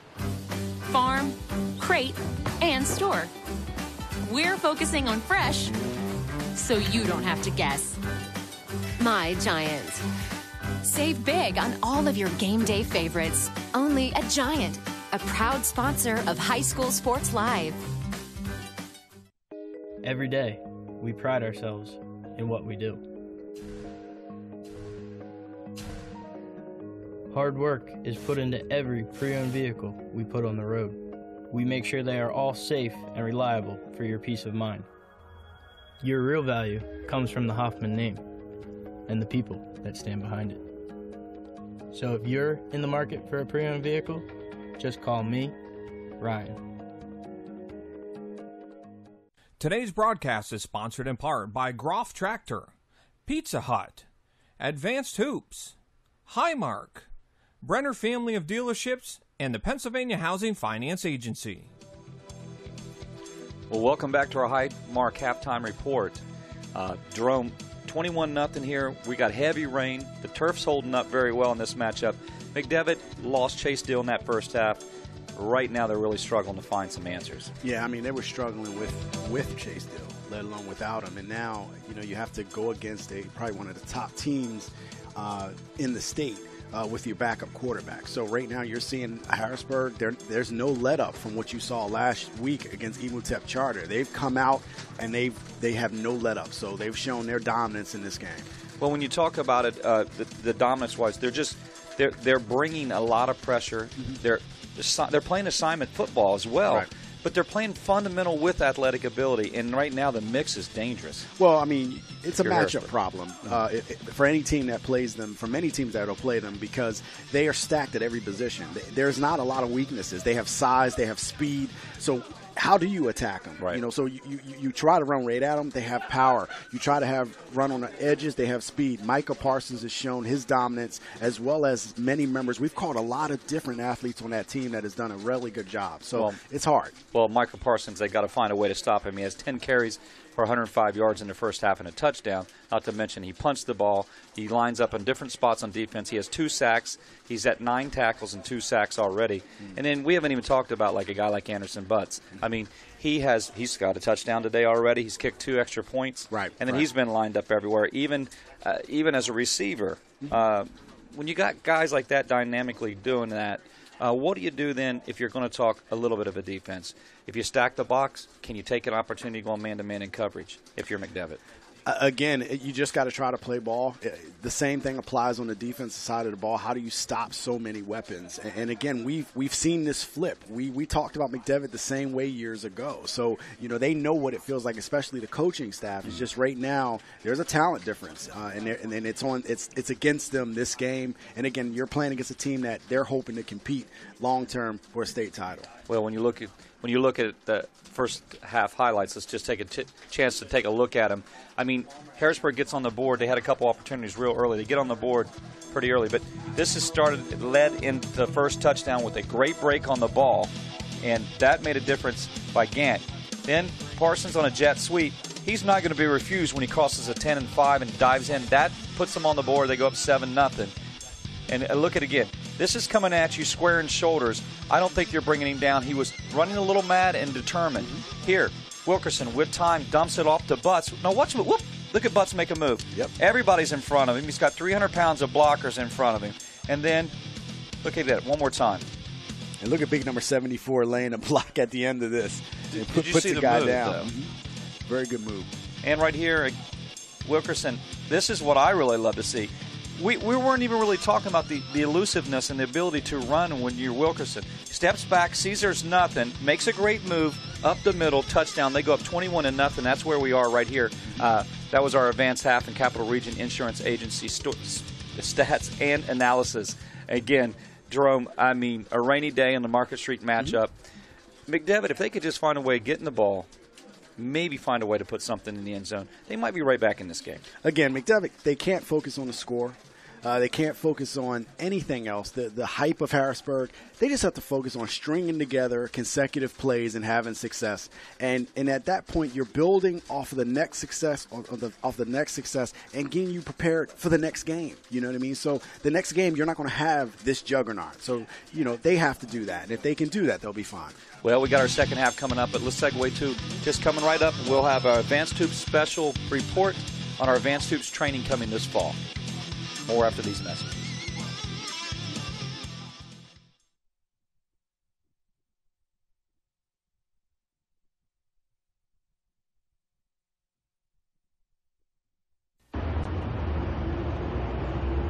Karen has 459 friends, but none of them made sure she got home okay. None of them suggested she skip the next drink, try a glass of water, or maybe just call it a night. Karen has 459 friends. But tonight, what she really needed was one good one. These past few years have been tough on all of us. You worry about the economy, your job, your savings. You may even have given up on your dream of owning your own home. But don't give up just yet. We're PHFA. We help people realize their dreams of owning their own home with features like competitive interest rates, down payment and closing cost assistance, and even free home ownership counseling. PHFA can make your dream of home ownership finally come true. Find us on the web or call us to find out how. I'm Brian Hudson, and we're PHFA. Welcome home.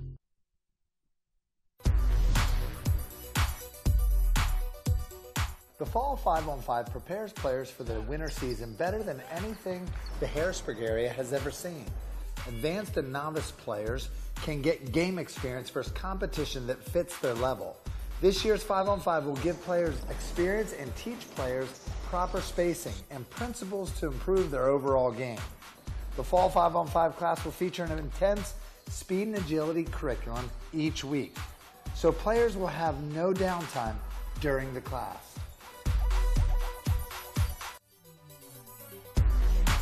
This fall, Advanced Hoops 3D training will be offering crossover intensity with Gerald Jarman and Archie Smith, which builds the key dimensions of ball handling, confidence, and skill improvement. Good job, good job, good job. Whatever we can do with our right, we can do with our left. Whatever we do with our left, we can do with our right. There's no dominant hand. In the preseason for the NBA, the ball handling drills we're doing, they do in the NBA. Jack and Wilson's going to go down and back. Gerald has a great rapport with the kids. He brings enthusiasm, instruction. He has the best coaching background. and he has the best experience you're going to find in this area.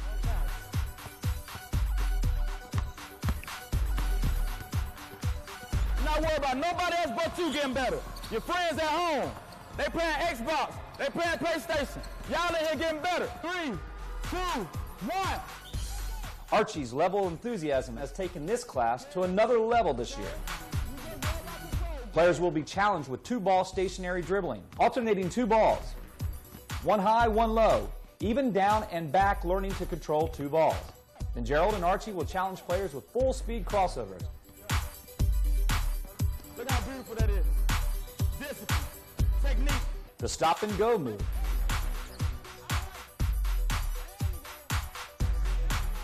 And drills that teach players to dribble the ball while shielding a defender for game situations.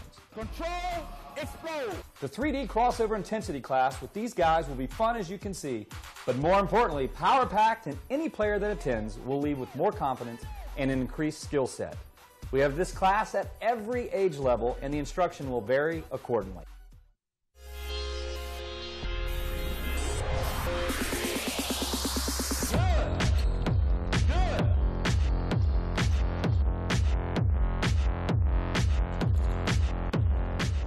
We are excited to offer in the 3D fall training the speed and agility segment. Our coaching staff is amazing at motivating players to get quicker and faster. Everybody, you have fast twitch muscles. They go like this. You guys have them, but you know what? They sleep. They sleep right now. So it's our job to wake them up. Our speed and agility training combines stationary quickness for the feet that helps players get faster in smaller spaces. A player's feet need to change directions quickly and react to the fast-paced play. Our coaches teach players to move their feet properly for the proper lateral movement, which will help a player defensively guarding the ball. Proper technique is one aspect of speed and agility training, and our coaches do a great job of connecting with players and helping them build their physical confidence. Archie Smith teaches players to be quick with the first step and proper running technique. Our speed and agility training also helps players learn how to jump quickly, doing drills that can be imitated at home for maximum improvement. Motivation is the key, and we are excited to have Archie with us and his passion for the area of this game. It's contagious, and it's getting many of our players excited about improving their athletic ability. 1, 2, 3! Yeah!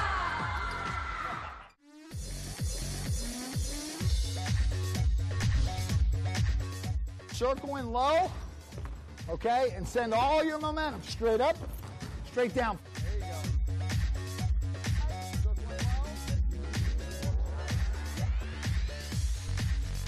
Charlie's game speed shooting classes are being offered at all age levels this fall. And this dimension is very important for players that want to score the basketball in game situations. Make sure your shoulders are square. Yep. A little bit wider, straight up and down. That's right. Straight up, straight down. Every year, Charlie is building Division I caliber players into college-level shooters, and his tradition keeps going on and on. Right elbow, right knee, come up and stop 90 degrees. Follow through, starts with the hands. Charlie not only is an expert at teaching the fundamentals, but he understands how to teach those fundamentals to players with all different levels of ability and ages. For Charlie, it's not a one-size-fits-all approach. His goal is to help a player's shot improve right where they're at. It helps when Charlie builds rapport with the kids, and they see his own form and accuracy with demonstrations. He leads players by example, and the drills that he takes players through are both foundational and will prepare players for shooting in every game situation. Coming off down screens, moving side to side, shots off the dribble, pull-ups in transition, proper game plan on foul shots, and much, much more. Charlie covers it all, and every player that leaves a Charlie Fortney shooting class leaves a better shooter.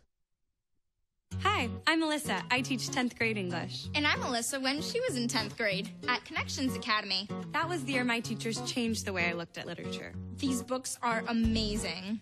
At Connections Academy, the great courses and all of the personal attention really made a difference. Our class discussions opened my eyes. In fact, my Connections Academy teachers inspired me so much, I became one myself. Here, you're gonna need these. Commonwealth Connections Academy, the tuition-free public cyber school. At Pizza Hut, our original pan dough rises fresh every day, making it crispy on the outside, soft and chewy on the inside. And now you can get our original pan as part of the $6.99 any deal. That's 2 medium pizzas with any toppings, any crust, any specialty for just $6.99 each. Only at Pizza Hut. The Advanced Hoops training staff features Division I level instructors and coaches who have played professionally. Charlie Fortney's shooting instruction has proven transformational for players in South Central PA. Gerald Jarman takes players to the next level in his dribbling and crossover intensity classes. Archie Smith teaches intense speed and agility and is very motivational. 6'9" Duke McCamey is excellent at teaching young post player technical skills around the basket. Over 30 years of Division I and professional experience. It doesn't get any better than that. Well, welcome back to our Highmark Halftime Show, and you just saw the Advanced Hoops fall training. Hey, there's still some time till next week if you want to get involved. Make a call, go to advancedhoops.com, and sign up. You'll get some great, well, you've got some great coaches over there, Archie Smith Jr., and I think I've seen Mr. Duke McCamey there in that last video, Charlie Fortney, and all the great people there involved at Advanced Hoops. We also thank them for partnering with High School Sports Live and ABC 27 to bring great matchups just like this Friday, September 15th. Not this Friday now. We will not. We got a bye week, Jerome. It doesn't happen often for us, but we're on a bye week. But we come back strong with Hershey versus Milton Hershey over at Hershey Park Stadium. Maybe we'll ride a roller coaster or something afterwards. We'll get you a cheesesteak. You know, whatever we can do for you, Jerome. Yeah, we got Hershey, Milton Hershey, and Middletown Hershey, and Middletown East Stroudsburg. Fall AAU tryouts, October 28th and 29th, Pennsylvania. Get a chance to do that today, as soon as you can, advancedhoops.com. And that is your fall tryouts, October 28th and 29th. Your Advanced Hoops 3D fall training. There are signups happening right now. Do not hesitate. For more information, go to advancedhoops.com. Well, we got second half action coming right up here at Harrisburg High School. Harrisburg 21-0. And McDevitt trying to find answers in this rain. It's been real thick at times, this rain. It's then backed off a bit, but we got really fall weather. Started last night when we came in the polos, approached the polo weather is generally somewhere around 89 to 90 in humidity. We've had that for probably usually 3-4 Friday night games, right? Yep, every we do. season. And then this year has been a bit of a change. And again, some of it, the rain could be remnants of the hurricane that hit Texas, and we definitely want to recognize all those that are having difficulties just getting by that as they start their cleanup effort down south. And I know a lot of people up here have family and friends that are down there. So, again, our hearts go out to them and hoping that, as a group, as a country, we come together to help those down in Texas that are really trying to battle their way back from a devastating situation. I agree. We got a great guy that come from Central Pennsylvania that played at Hershey, Mr. Scott Perry, who's the Rice head coach. I know he and his family have had to evacuate their home. He's going into his first season coming up at Rice basketball. I know he and his players are raising money as we speak now. So we wish the Perry family the best and the Rice University team as they're bounding together. Guys like James Harding for the Houston Rockets. I've seen J.J. Watts, so many people that are on the sports side of things raising millions of dollars for the relief. And we know it's going to be quite the cleanup. But like anything, that's what makes America great when we all come together. We have second half action.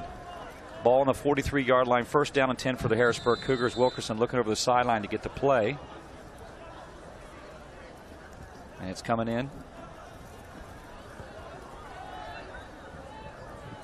I love the fact when you can go no huddle, get to play from the sideline, go straight. I love to use every ounce of time that you get when you have the rock in your hands. And it looks like Will McDevitt do it. They're going to jump. Wilkerson's cadence got him to jump. But, Jerome, that was something when we played as kids. I mean, you took your time coming out of the huddle, if you remember. You took your time getting the play in. But time is so crucial in today's game, the spread and the way that things are running. I mean, you're using every aspect of the clock on your offensive side. Well, I mean, you have a lot more tempo offenses that are a lot quicker, so you don't see that slow down. You see teams trying to get as many offensive plays as possible. Look at the spin move on Parson. We thought it was going to be a jet sweep. Goes to actually Parson's left side, crosses the 50-yard line. Man, did you see the spin move? Oh yeah, I mean, as we know, he's 6'3", 235, 240 pounds. So again, even when you get to him to tackle him, that's a chore in itself. So not only do you have to catch him, then once you get to him, then you got to bring down that strength. That power that he has, which is not easy for anybody. We got a single receiver on our screen, double to the right. Twins Wilkerson looking all the way left, going over the top to Butts, and it's going to be incomplete. Well, but a flagger down. We had coverage by Gethers. Did Gethers get a hold of Butts? And it was unfortunate for him to make that play because, you know, what Gaithers was, he made the play, but it wasn't a catchable ball at that point. Wilkerson kind of double clutched almost, and he threw it, and it was going to be underthrown. So he didn't see it, and he gets a hold. Now they're going to call holding.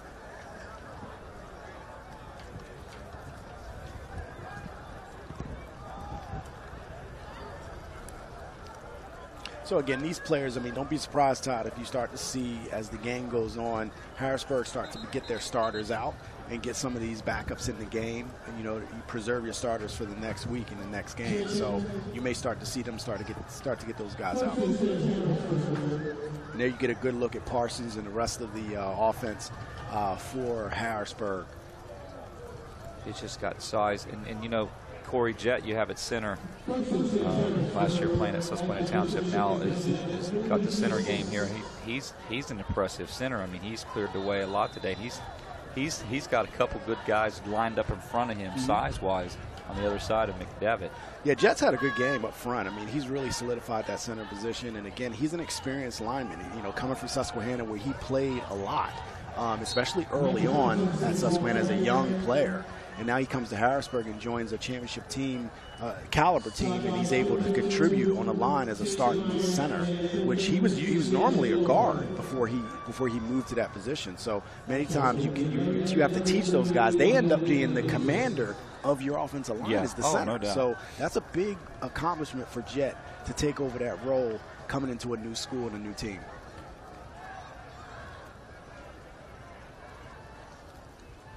Wilkerson rolling left. Going to dump off to Plant. Plant's going to take this one across the 15-yard line to the 13. And Harrisburg's knocking on the door. Red zone opportunity once more.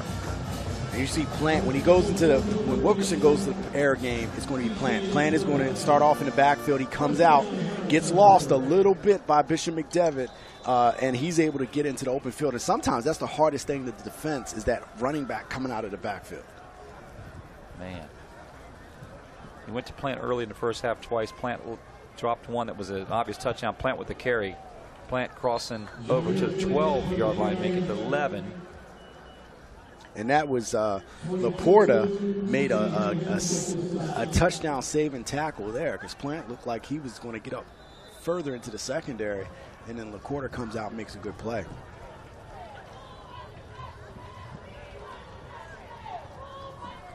Wilkerson calling the play from the line. They'll have twin receivers to the right. Butts is the single receiver on the left side.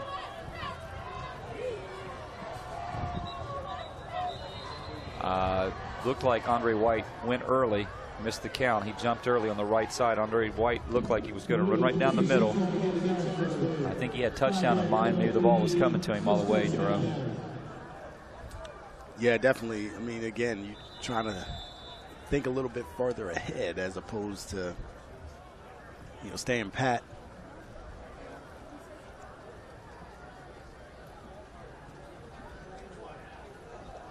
I'll tell you what, if you blended the two games, Todd, between last night and tonight of the games that we've done, thinking about the talent that we've seen in two games on the field at the same time. I mean, guys that are definitely going to be playing at the next level. Look at this, look at this, look at this. Oh, my goodness. I'm sorry, I got myself very excited. I thought he was going to catch that, Parsons, and that only in that I just love to watch great football catches. That was a for sure touchdown. I mean, they threw it up.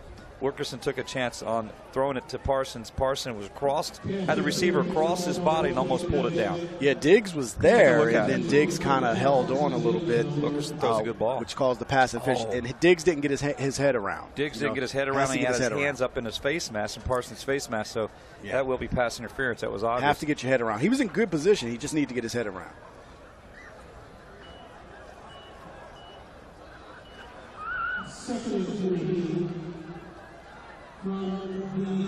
There you get a good look at Wilkerson. You know, I've been impressed with his start to the year, what he was able to do last year coming into this year. Very confident player. We've talked about that. Showed a lot of poise. And playing a decent game today. Hasn't had to do tons he's had just let his athletes do the playing, and he was able to get in the end zone himself on the ground, but get the ball into your guys, and that's what he's been able to do.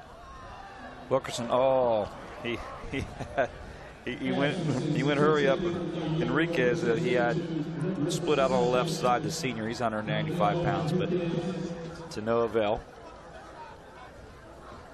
And we know Enriquez has been a very good target for him.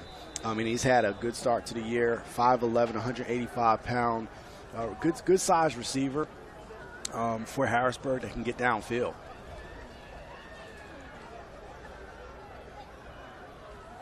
Parsons over the middle. Oh, but he's still on his feet. He got out of it. Touchdown, Micah Parsons. I had almost called that he was down, but he wasn't down. We're going to have to watch this again. I mean, today he's just, what can I say? He's the highlight film today. He was like that last week, Look too. At this here. What do you say? I mean, he got out of that. That's 3, 4, 5 tackles in the span. He ran through 5 tackles in the span of 7 yards. I wish I could go inside his mind and heart right now and say, where are you going next year? Can I put a bid in for somebody? But I know that's not right. He doesn't have to say a word. Right now, he doesn't have to say anything. He go where he wants to go. Yep, point after is good.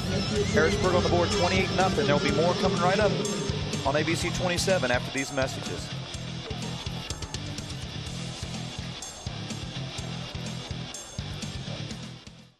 These past few years have been tough on all of us. You worry about the economy, your job, your savings. You may even have given up on your dream of owning your own home. But don't give up just yet. We're PHFA. We help people realize their dreams of owning their own home with features like competitive interest rates, down payment and closing cost assistance, and even free home ownership counseling. PHFA can make your dream of home ownership finally come true. Find us on the web or call us to find out how. I'm Brian Hudson, and we're PHFA. Welcome home.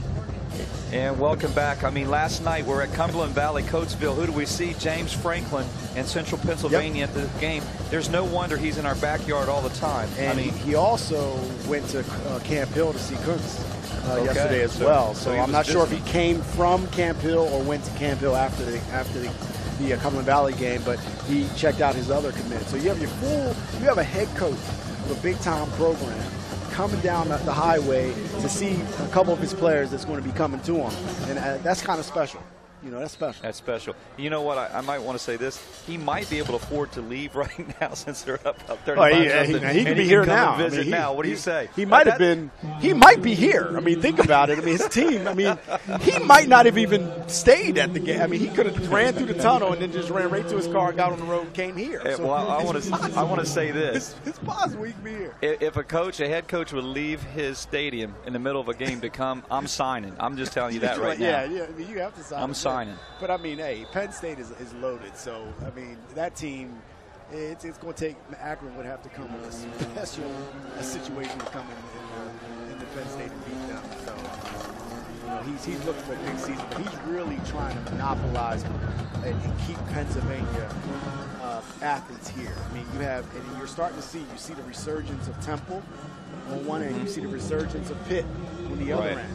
You have Penn State, Pennsylvania. They're trying to lock it down. Those 3 programs are trying to lock PA down. Right. And so those are 3 quality schools, with definitely Penn State being the top as far as recruiting.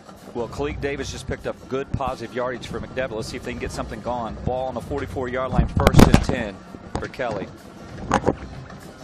Kelly looking downfield. It's going to fire. It's going to be intercepted.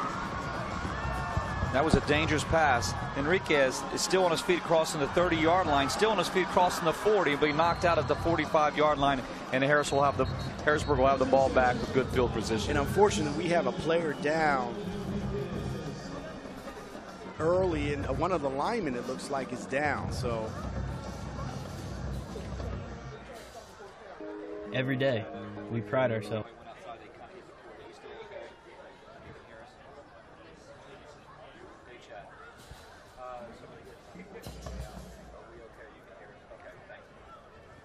And Enrique, he just gets upfield. I mean, he's a top-notch receiver, but we do see one of the Harrisburg players coming off the field right now.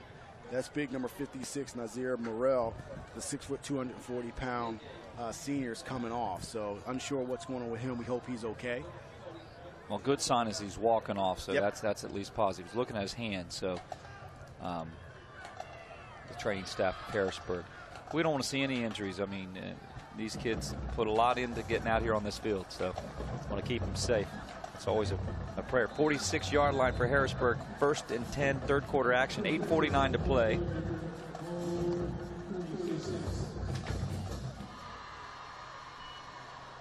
Looked like McDevitt jumped early. Wilkerson left side. He's going to go over the top. Wow. And he has him. I think he was being held. The intended receiver was Enriquez. I thought maybe Adams might have had a hold of him, but that was a beautiful ball by Wilkerson. That ball was really good ball. This kid is a true talent, Emir Wilkerson. I don't know what the recruiting opportunities look for him right now, but I mean, he's going to get his opportunity. Oh, yeah. I'm sure. I think right now it's, of course, coming out of your junior year, you would like to have more looks. Right now, he's a 6'1" quarterback, and I think some may have been waiting for this year to see what he's going to do. And you're seeing him coming out, and he's showing what he can do. So I don't think he's going to have any problems. It'll just be interesting to see what school will pull the trigger. Look at this. We have a halfback pass. Sawyer's had an opportunity. So Wilkerson went to Sawyer's. Sawyer's looked downfield, and it's incomplete. But we've got a down player on the McDevitt side, and that down player is C.J. Laporta. He's a senior, 6'2", 230 pounds, and we hope he's okay. Well, it's time for our Giant student section. Looks like we're on the McDevitt side there. Our Giant, we really appreciate Giant student section featuring that all year long. And we've got blankets on today. We've got hoods. I mean, it's cold out there right now. I mean, people are bundled up like it is deep fall weather. That's our Giant student section today. And we've seen McDevitt, at their home field, and they do travel well, with the weather situation being the way it is. Many of those kids packed it in the day. They're like, we're not going out there. But for the Iron students that came out for Bishop McDevitt to make this trip down to Harrisburg, good for them. Taking a look at our halfback pass, and then that could be a knee injury there. Sure. Unfortunately, you see him get spun around, and his cleat got caught in the turf. Well, that's Laporta who is down. We'll take a break, come back with more action on ABC 27 right after these messages. For all those pokers, prodders, shuckers, and sniffers, All Giant Produce is triple checked. Farm, crate, and store. We're focusing on fresh, so you don't have to guess. My Giant. Save big on all of your game day favorites. Only at Giant, a proud sponsor of High School Sports Live. 3rd down and 10, 8:35 to play. Ball on the 46-yard line. It's 3rd down and 10 for Harrisburg.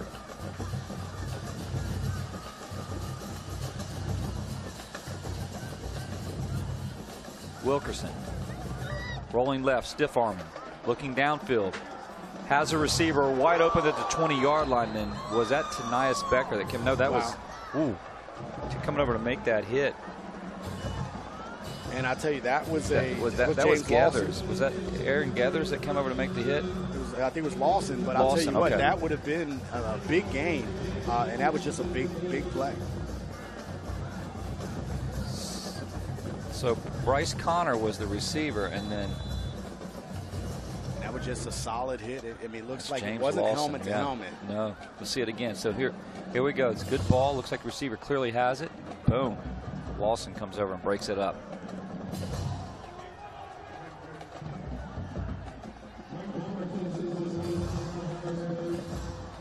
Well, Parsons are set to punt. That has not happened too often today. Ooh, high snap. Oh, he's going to have to run. And he got a lot of it back crossing the 50-yard line. He'll be knocked out of bounds at about the 47. And McDevitt will have the ball with good field position. Yeah, again, high snap. He did the right thing. And again, we've seen that a lot this year so far, where those high snap mistakes that teams are doing early in the season. So You know, Harrisburg, they're being up. This is not something that they're going to pay for today, but you definitely want to clean that up.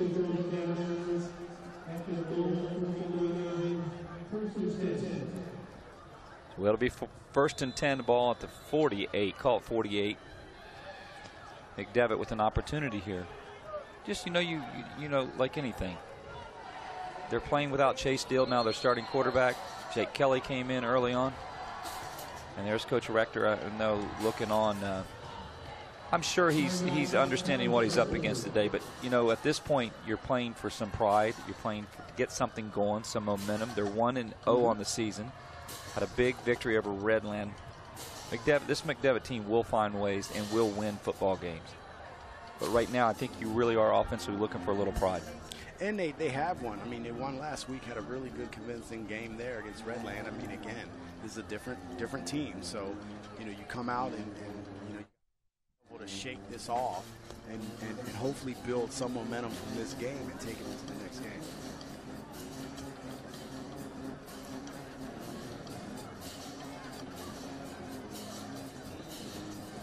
Get a good look. I mean, they have good athletes. They have a lot of size over there. Yeah, they definitely have that. And they have quickness and athletic ability.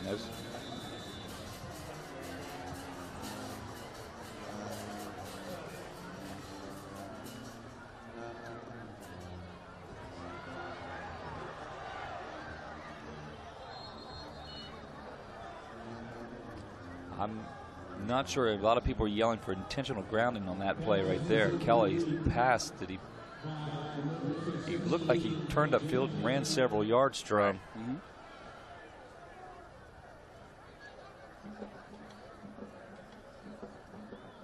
Well, looking at the schedule for Harrisburg coming up, and let's talk about the schedule, because then we can kind of talk about where they may see some competition that could get with them. You know, they got McDevitt today. Then they have Pottsville on September 15th.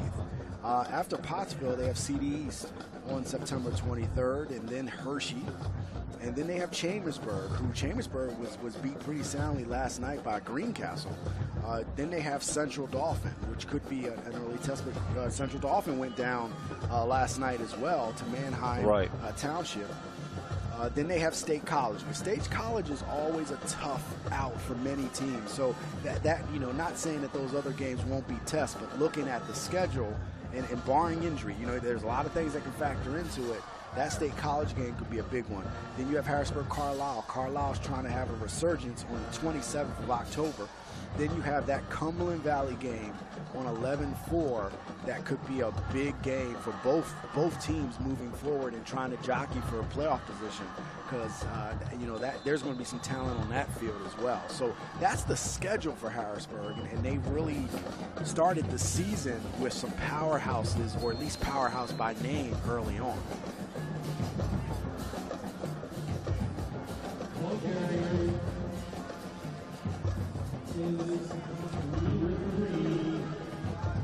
It's third down and 10.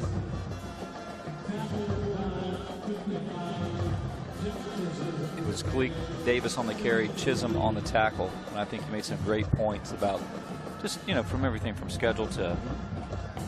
And I guess where is the competition going to be? I mean, where's that team? Now, mind you, anybody's competition. Let's get back to that. Yeah, I mean, we talked about that, but you know, when you talk about on paper, you know, Harrisburg must treat every game, as we said, as if it's the best team in the state, and to get to where they need to get to. But you looking on that schedule, I see, you know, let's see what Pottsville. Not sure what they have, but we'll see what they have. You know, that game, that CD game, where are they going to be at that time when Harrisburg plays them? We know that Cumberland Valley game is going to be a big game for them, but the games in between, that Carlisle game, we'll see where that goes too. So there are going to be some teams on there that are pretty tough. Well, Kelly rolls out to his right. Last play jumped off sides. That was Burnett who jumped off sides the play before that. Kelly gets back across the 50-yard line before he was knocked out of bounds. And that was Andre White, who we've called his name a lot today from his linebacker position. And again, you know, as a quarterback, you got to get out. You have to get out of bounds. You don't want to take that hit from these guys. No way. All right, McDevitt will come on to punt. Ronald Gant Jr. is back to receive the kick.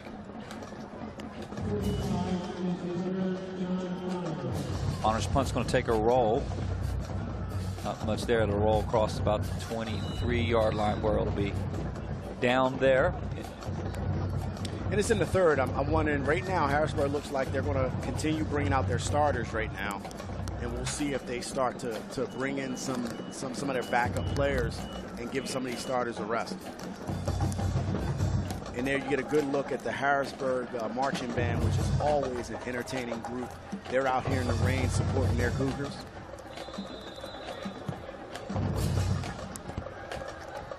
I always love the Harrisburg Cougar band. That's a great shot by our camera crew, the bigger crew. Give to Plant. Plant running, rolling right side. He'll be tackled by Tate Myers. And Tate Myers has had a good game. You know, he's been on the play a lot today, so he's had a good game in his own right. Now you get a chance to see the coaching staff for the Harrisburg Cougars giving in the directions of their defense.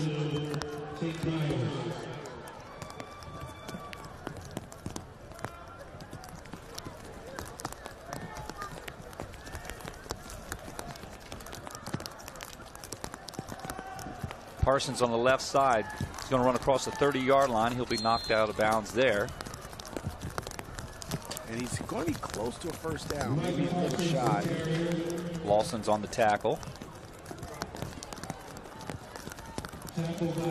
Lawson's and Piper brought him down, the sophomore Piper. There's some young kids over there on that McDevitt side too, so that just tells you that they've got a couple more years yet as well, with a lot of kids making contributions now, young kids making contributions. Right. Parsons up the middle, running hard. He breaks out across the 50-yard line, and you're seeing the secondary having to bring him down a lot today. C.J. Ray's Diggs, the junior, on the tackle. And this is when it gets difficult for a defense. When you have the weather is bad, as we can tell, as far as the rain's concerned. Now this turf holds up pretty good, but you start feeding this 230-pound back, and he gets stronger as the game goes on. You know what I mean? Yeah. And as after a while, you get in the fourth quarter, you still have to tackle this guy, and that's where the difficulty could be. Then you throw your change of pace. You put Plant in the game. You got to chase him around. Plant left side crossing to the 30-yard line. If you remember when Parsons was at Central Dauphin, I remember a few times down on the goal line they began using him, and I remember the first few times we saw him carry, I know he was learning to get the ball, handle the ball on the run. Now all that's taken care of. He looks like he's played running back numerous years. Yeah, and that's what you saw. You like you said, you saw the beginning process of back in Central Dauphin when they started to use him before he transferred. But you know, now he's comfortable at that position. He's comfortable at every position on the field at this point. And he's just showing that he's a good athlete to match the rest of the athletes on this team. You know, Wilkerson and Plant. And, you know, you have so many athletic guys on this team. Well, we saw Genoa, Fernando Genoa, the senior, coming off the field. We hope he's okay. Now the rain is coming down really hard right now. Plant on the carry. This might be all you see. And there was a fumble. It's wet out there, and I think McDevitt might have it. Good defensive effort. We'll see. Did Harrisburg got it back? Harrisburg got it back. They fought, clawed, and got it back. Right there, you see how that rain started coming down, and that handoff might have been slipped. Plant's pretty sure-handed, so I believe. Let's take a look at it here. And the rain is it starts to affect you at this point because it just got knocked out. It gets slick. The rain is slick. Your arms are slick trying to carry it as a ball carrier, and then when you have gloves, those gloves can be slick too. So right now, this is when that time comes where there's no place to hide. I mean, the rain is going to saturate that ball, and ball security and ball control is going to be even more important. Parsons, right side. He'll be hammered down by Melendez. The junior, he's 5'11", 215 pounds for Bishop McDevitt. And again, you're seeing McDevitt is not, they don't have any quit in them. They're playing. And that's what you want from your team. And there you get a good look at Parsons, lean, ready to roll.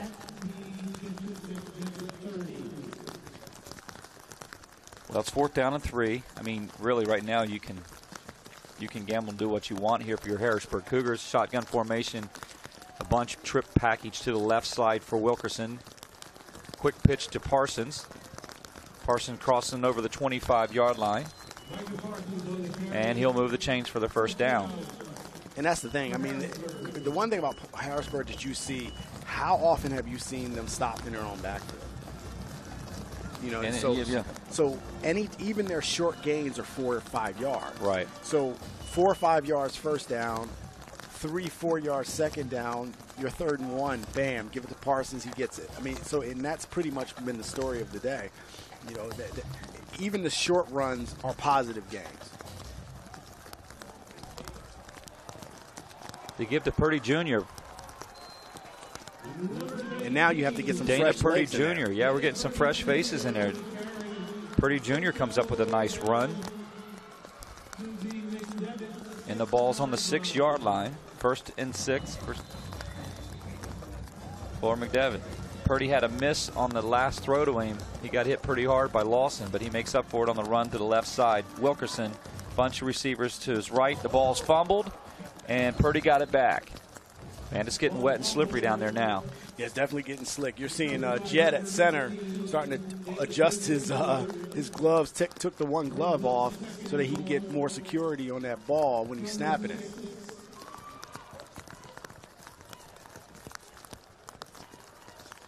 All right, they're going to bring Parsons back in, along with Gant. So Wilkerson, no back, trips to his right. He's going to put Parsons in motion. Give is to Parsons. Parsons bouncing right, cutting back in, staying on his feet, and he'll get down to about the 2-yard line, maybe call it 1. 1st and 2:10 to play here in the 3rd quarter. And again, you see the offensive line, some of them are slipping around too. And Parsons is able to get up into the teeth of the defense, close to a touchdown, but gets brought down shy of the end zone. Parsons walks in, touchdown Harrisburg. They're doing everything right. Things are going very positively for Harrisburg here today. 34 points up on the board here in the 3rd quarter. And now, like I said, you may start to see, you know, Harrisburg starts to substitute some of these guys out. You know, you're up 34-0. You may start to see them start subbing guys out, getting these young players in. The problem is for Bishop McDevitt, that's fresh legs. Some guys that haven't even been playing. Somehow, some way, Anderson Butts gets the ball up through the uprights. And Harrisburg on the board, 35, not 3rd quarter. More to come on ABC 27 after these messages. The Advanced Hoops training staff features Division I level instructors and coaches who have played professionally. Charlie Fortney's shooting instruction has proven transformational for players in South Central PA. Gerald Jarman takes players to the next level in his dribbling and crossover intensity classes. Archie Smith teaches intense speed and agility and is very motivational. 6'9" Duke McCamey is excellent at teaching young post player technical skills around the basket. Over 30 years of Division I and professional experience. It doesn't get any better than that. It's fall AAU tryouts October 28th and 29th. Trying out for Team Pennsylvania. For more information, call AdvancedHoops.com. And Advanced Hoops 3D Fall Training, September 8th and September 9th. Sign up now. There's still spots available. Go to AdvancedHoops.com. 3rd quarter action. Harrisburg up 35-0. Becker going over to the left side, or was that actually that's James Lawson? And there are flags down. That's going to go against McDevitt. That's Tanias Becker on the return.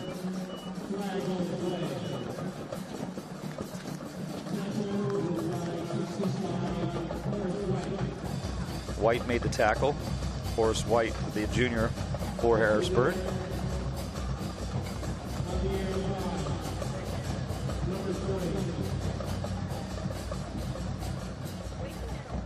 And again, 35-0 right now, and you'll see some changes. I mean, the rain, it's been raining pretty much off and on all day. And again, many of the stadiums around Pennsylvania, you see that turf, and they're able to withstand it.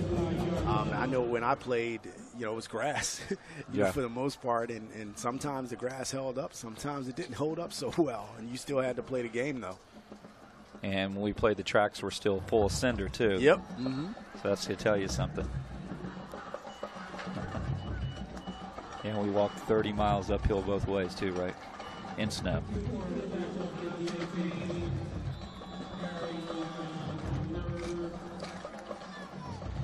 So, Ty, what position did you play, man, when you played football? I was a tailback. What? I was a tailback. All 105 pounds. You were fleet of foot, though, right? Jerome, I might surprise a few people. Yeah, I believe you.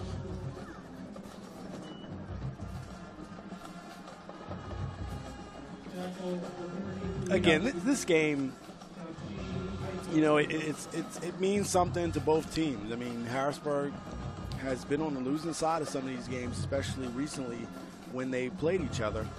Had a little hiatus for a little bit. Now this rivalry is renewed again, and to me, this game has to be on each other's schedule. I would hope that would be from here on out. I agree. And Jerome, when you look at we talked about football and changes in turf versus grass and tracks. I mean, I can tell you when we played, it was a full house backfield. You had a 4-back, a 2-back, and a 3-back. And I couldn't wait till they called 28 sweep. 28 sweep. 28 sweep. That's how simple it was. 2-back going around the 8 hole. I mean, today offensive complexities and things like that's a lot to learn for a youngster. We got a new Olulale.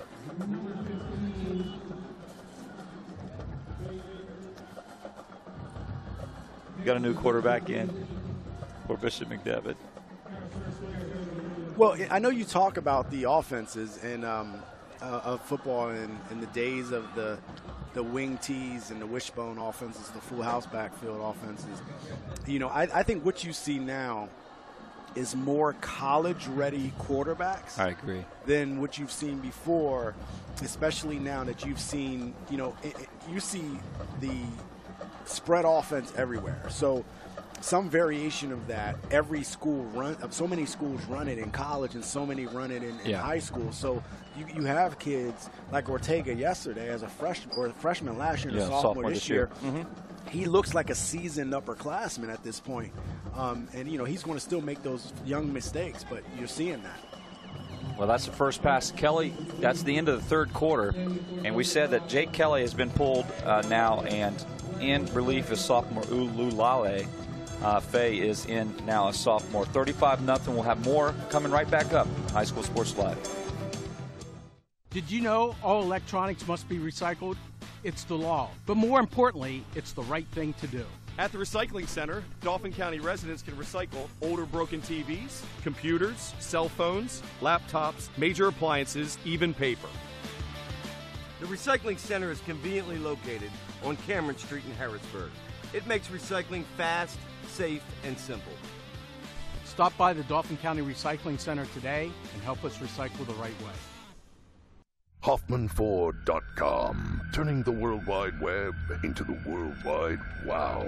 Find the newer pre-owned Ford you want right now from your computer. Shop online 24/7, 365. And our exclusive inventory is updated daily. With hundreds of new and used vehicles, you're sure to find the one that clicks. Hoffman Ford, Harrisburg's premium Ford dealer for 60 years. Click on or come by.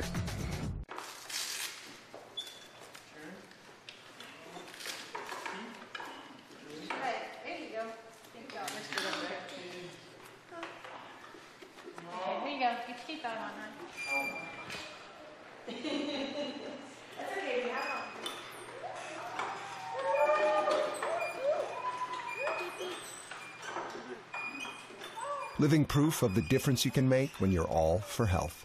Highmark Blue Shield. Today's broadcast is sponsored in part by Groff Tractor, Pizza Hut, Advanced Hoops, Highmark, Brenner Family of Dealerships, and the Pennsylvania Housing Finance Agency. Well, back on the field, you see some celebration. The Cougars are kind of rooting their band on a little bit, and I think we're getting some changes in the actual. We're changing in some of the roster change here now. Got a couple guys coming back in. We got Parson, the guy still on the field a little bit, and the band is starting to really pound it here on Market Street today. 35-0 Harrisburg, fourth quarter action. They got a lot to be excited about. They're wet and they're cold, but you know what? If you're moving, I think it's a little bit warmer than what we feel right now. Oh, definitely. I mean, and again, for the players, the wetness to make it slick, the ball slick, that is bothersome. But as far as the temperature of the rain, it's refreshing. I mean, your adrenaline's going, you're playing. But for spectators out there that's weathering this, I mean, you have your umbrellas. Lulela back to pass. It's going to be complete. And making a great move is Becker. Tanias Becker makes a great move, crosses over the 10-yard line. Red zone opportunity for the Bishop McDevitt Crusaders, showing a little bit of pride here, trying to put something on the board. Tanias Becker has been a receiver that quarterbacks have looked to. I know Bowers threw to him a lot last year. I'm surprised that Nazir Burnett's a bit quiet today. He was a leading receiver from last season, number 9, split out to your left. But you have to have somebody to throw to him, though. I mean, I think that's been the problem. When is the Cougars had a sustained ability to throw the ball this game to him? So either your quarterback's getting sacked, which we're down to the third quarterback at this point. We got a McDevitt timeout, but you know what time it is, Jerome? What time for the hit parade. The hit parade. And, you know, it's always my favorite time of the day, the hit parade, where we get to see people get jacked up. Boom. Whoa. We saw the hammer being laid by, and that, you know, we see Parsons, and then you see this block coming from nowhere to get a big hit. Guys thinking they're open field. They're not open field. They're getting hit by somebody. You even get quarterbacks getting jacked up. Boom. Almost coughs that ball up. I love that. Right here now. And this is just all into your living room. Big hit, legal hits. Hit parade. We only talk about legal hits right here. We're not putting these illegal hits on here. They're hits that are legal, not headshots. We're not talking about using the crown of your helmet. We're talking about legal, clean hits, because that's what football is about. That's the hit parade. That's the Invicta hit parade in the third quarter. Alulele rolling to the right, and he's going to step out of bounds, be chased down by Butts and crew and White and everybody that's coming after him. First and 10. I like this kid. He's elusive, quick-footed. Alulele, and that's his name, and he comes into the offense, and you know, he's a clean kid. He's going out there, and he you know, he hasn't gotten any dirt on him yet, so he's coming out trying to do some things, and we'll see what he can do. He's only a sophomore, 6'1", 175 pounds, sophomore player. This kid may be a kid that we see down the road, the next big thing for Bishop McDevitt. Oh, there's a fumble on the field, but it's going to be picked up by Harrisburg. Harrisburg's going to have the ball. That ball popped out on the exchange. And that was Morrell on the recovery, a senior. He's 6 foot, 240. And I know Morrell, 6 foot, 240. Once you get the ball as a big guy, you want to get in the open field. So he's scooping and going. He was thinking about it. He was thinking going green. And I would have loved to have seen him turn on the Jets, being a big guy, rumbling, stumbling down. Nobody likes it better to see a big defensive lineman take it to the house. Because sometimes they leave the ball, they don't know how to carry the ball, they're shocked that they have the ball, and they just start rumbling. Now, every now and then you'll get a former running back to know what they're doing. Right. Running it hard, getting another opportunity is Purdy on the carry. Dana Purdy, that's his third carry, so he's going to get some opportunity here in the fourth quarter with 10 minutes to play. Ball spot on the 24-yard line for Harrisburg, 2nd down and 6. And you're still seeing Wilkerson in right now, quarterback. And he's just handing the ball off right now. Clock is still going.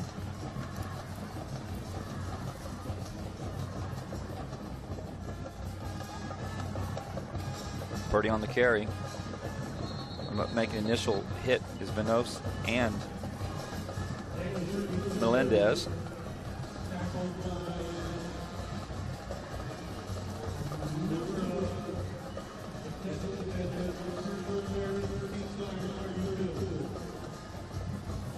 Well, it's 3rd and 6, 9:19 to play. The clock's continually rolling now since it's 35-0. That rule is in effect right now that the clock will be running unless it's a timeout or an official timeout. Wilkerson, shotgun formation, trip receivers in a bunch to the left. He's going to look that side. And he threw to Sawyers on the left side. And that's a good design play. I mean, you run the ball into the teeth of the defense several times, and then you do a quick swing pass out to your guy in open field, let him get upfield, and that's exactly what happens. So now you have a first down. 8:30 to play. 1st and 10, Harrisburg Cougars. Ball on the 32-yard line.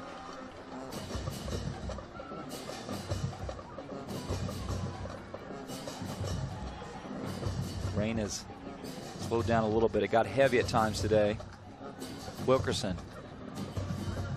out to Gant. Gant bouncing outside across the 40-yard line. He'll be knocked out of bounds. Coming up to make the initial tackle is Ray Diggs. C.J. Ray Diggs. And again, Harrisburg just keeping the clock moving, keeping those chains moving. They want to finish this game out with a shutout. It's very rare you see a team go from shutting somebody out one week and then getting shut out themselves. So McDevitt wants to get that 0 off the board and put some points up there if they get a chance. Well, they were in the red zone, fumbled it with the wet conditions.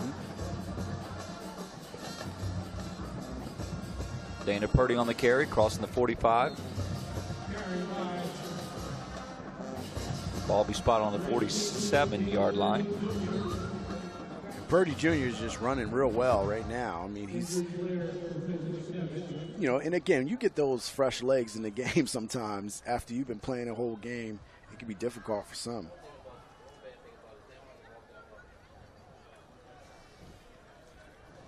And again, Todd, coming into this week, we saw the hype that everybody talked about with Harrisburg. This hype is not just manufactured. This hype has energized the entire city of Harrisburg. Oh, yeah. That is not just the school, the city, the surrounding parts of the city, to where, the whole city is behind this team. They got a little taste of what it's like to be close to the state championship, and they didn't get it. And that's what they're looking for this year, is an opportunity to get that back. Wilkerson up top. And it's caught. Ronald Kent Jr. hauled it down somehow. I don't know. I mean, he stopped. Kent Jr. has made 2 great catches today where he's come back to get the ball. Wilkerson's throwing it up for grabs. And look at this. One more time. Look at Kent Jr. on the catcher.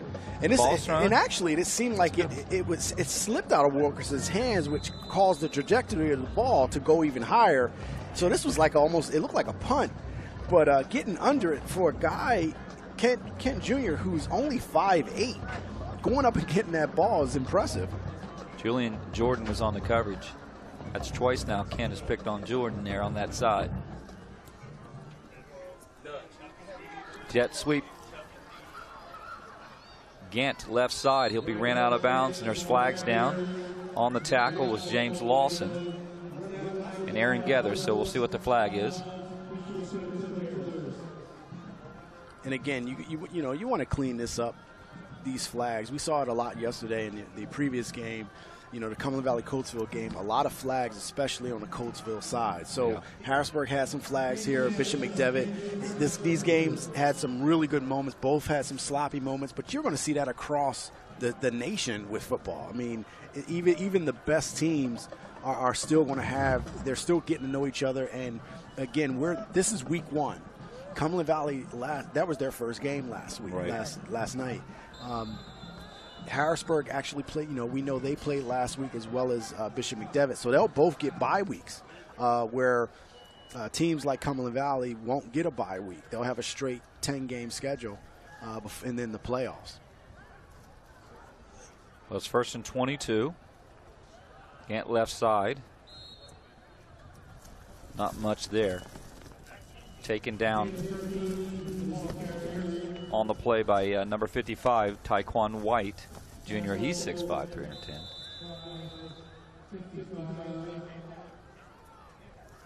And again, Harrisburg just wants this clock to keep going. Keep going. Take their time. They don't have to rush. You're right. Second down and 20, 5:31 to play here, fourth quarter.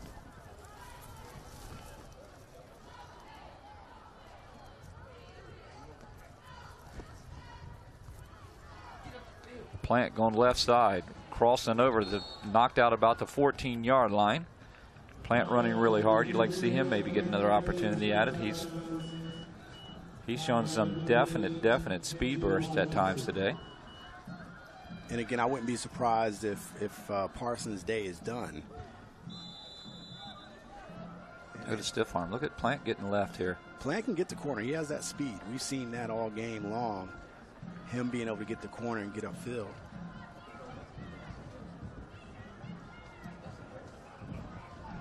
All right, Wilkerson, third down at 10, 4:41 to play. He's taking his time.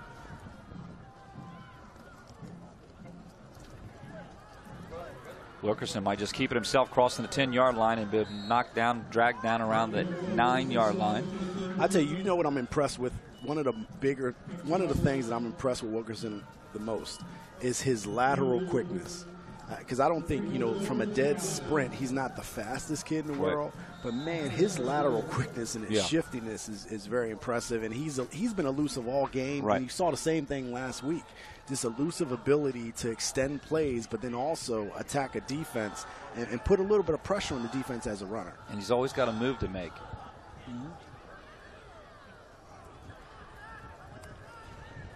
Wilkerson puts Gant in motion. 4th and 6 for Wilkerson. Wilkerson going to roll left. He's going to try to get to the chains, but he's knocked out of bounds short of it, I think. I think he didn't quite make it to the chain. So Bishop McDevitt will take over on downs. And with 3 minutes and 39 seconds left in the game, this is coming to a conclusion. And again, another good game to watch. I mean, it definitely wasn't as competitive as we would have liked.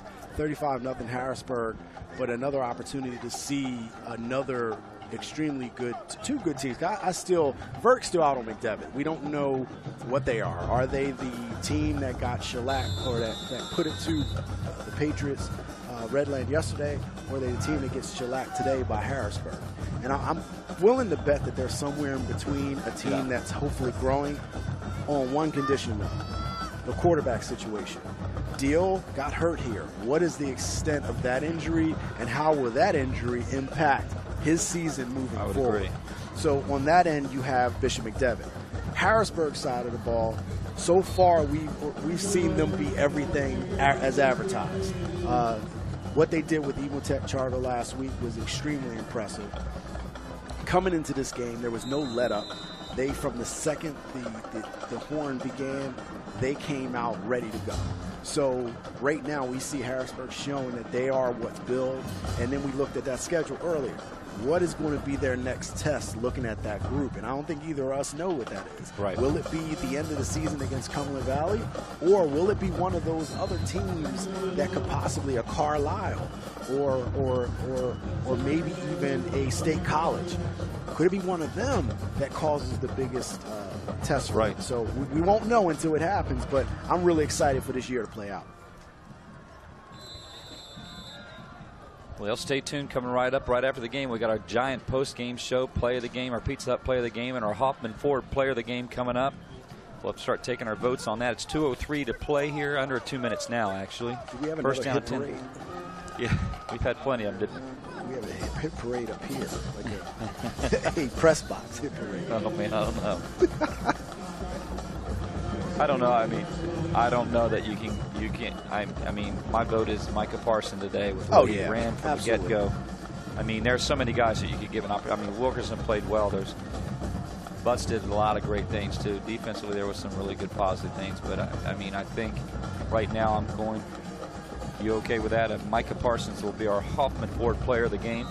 Definitely Hoffman Ford player of the game. I mean, this kid has shown what he can do, and again, if you're a Harrisburg Cougar fan or teammate, you're happy to have him on your roster, and he's happy to have the roster that he has. Yes. You know what I mean? Let's talk about that. He came into a situation with an extremely talented group. We have a personal foul against Bishop McDevitt. And don't know. I mean, it's just frustration, probably more than likely.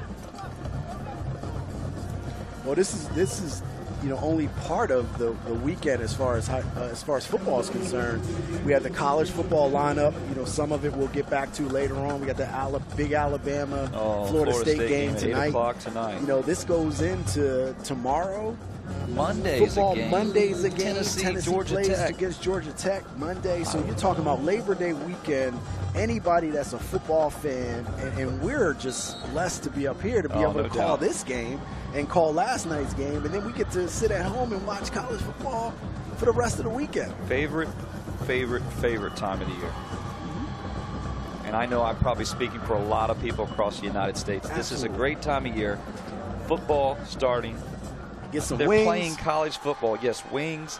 Unless playing you're a college vegetarian. football on Monday nights. Now, I mean, there's football games just packed. I cannot wait to the Alabama-Florida State. I do not believe the Seminoles will beat Alabama today, but you know what? People will argue.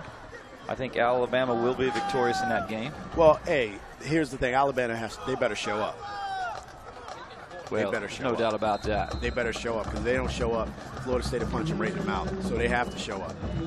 I'm looking forward to seeing Penn State play, especially when they hit their Big Ten schedule, and seeing that conference. I'm telling you, the Big Ten is, as a team from top to bottom, is a tough conference, man. You're looking at Penn State, Ohio State, Michigan State on one side. You have Minnesota, Wisconsin, Northwestern on the other side, and even Indiana. We saw what Indiana did the first half against Ohio State. Anybody that thinks that Indiana is an easy out, they're going to be sorely mistaken.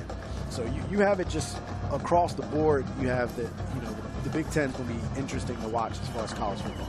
Oh, don't forget, that's the game, but don't forget Florida, Michigan tonight.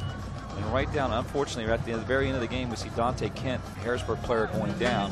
Hopefully he's okay on the sideline. But Harrisburg takes this Market Street matchup 35-0. There'll be more of our post game coming right back up after these messages.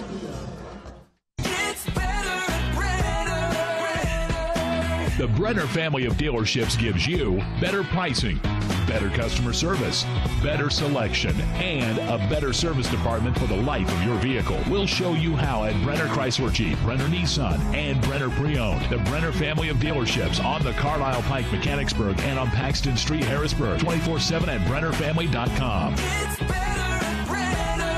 Serving Central PA for over 95 years. What were you thinking, Chuck? You're not 18 anymore. Is my leg supposed to bend like that? 6 months on the heating pad. I hope it was worth it. I wonder if cartilage grows back. Yep, that's gonna break right in half. This looks so easy on TV.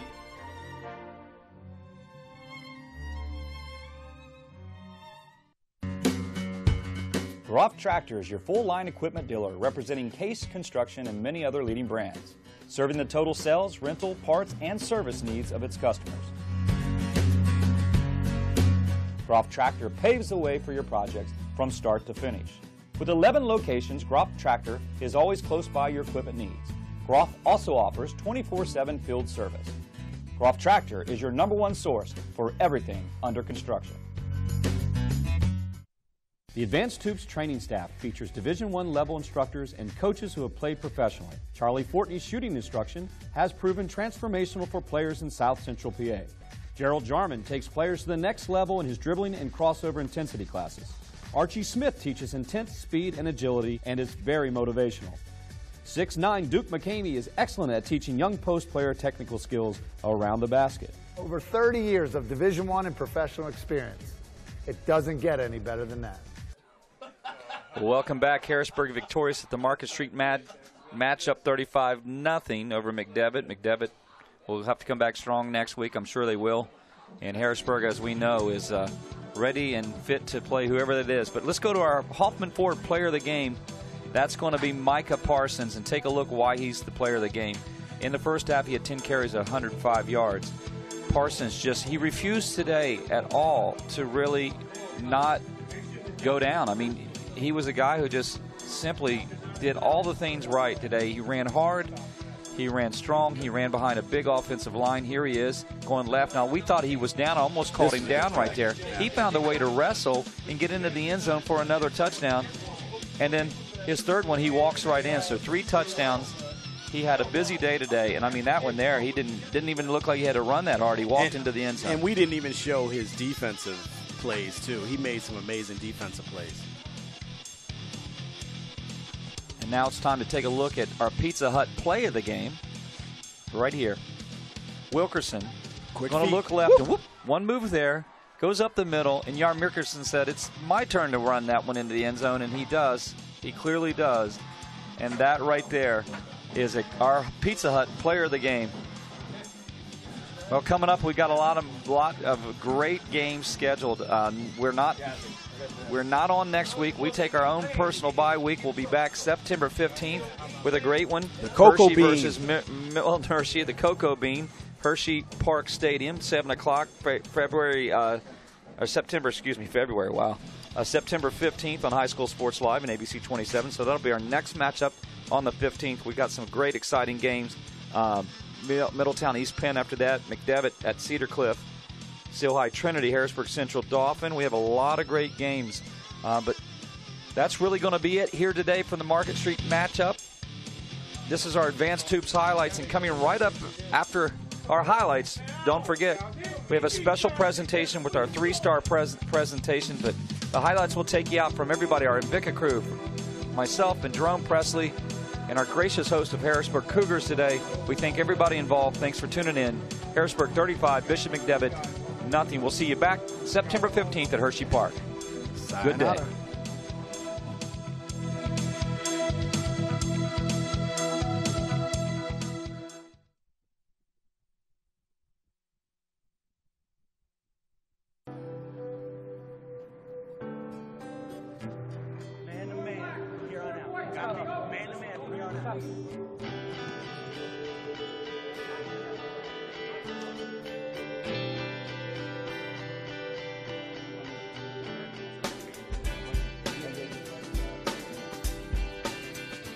Real serious out there.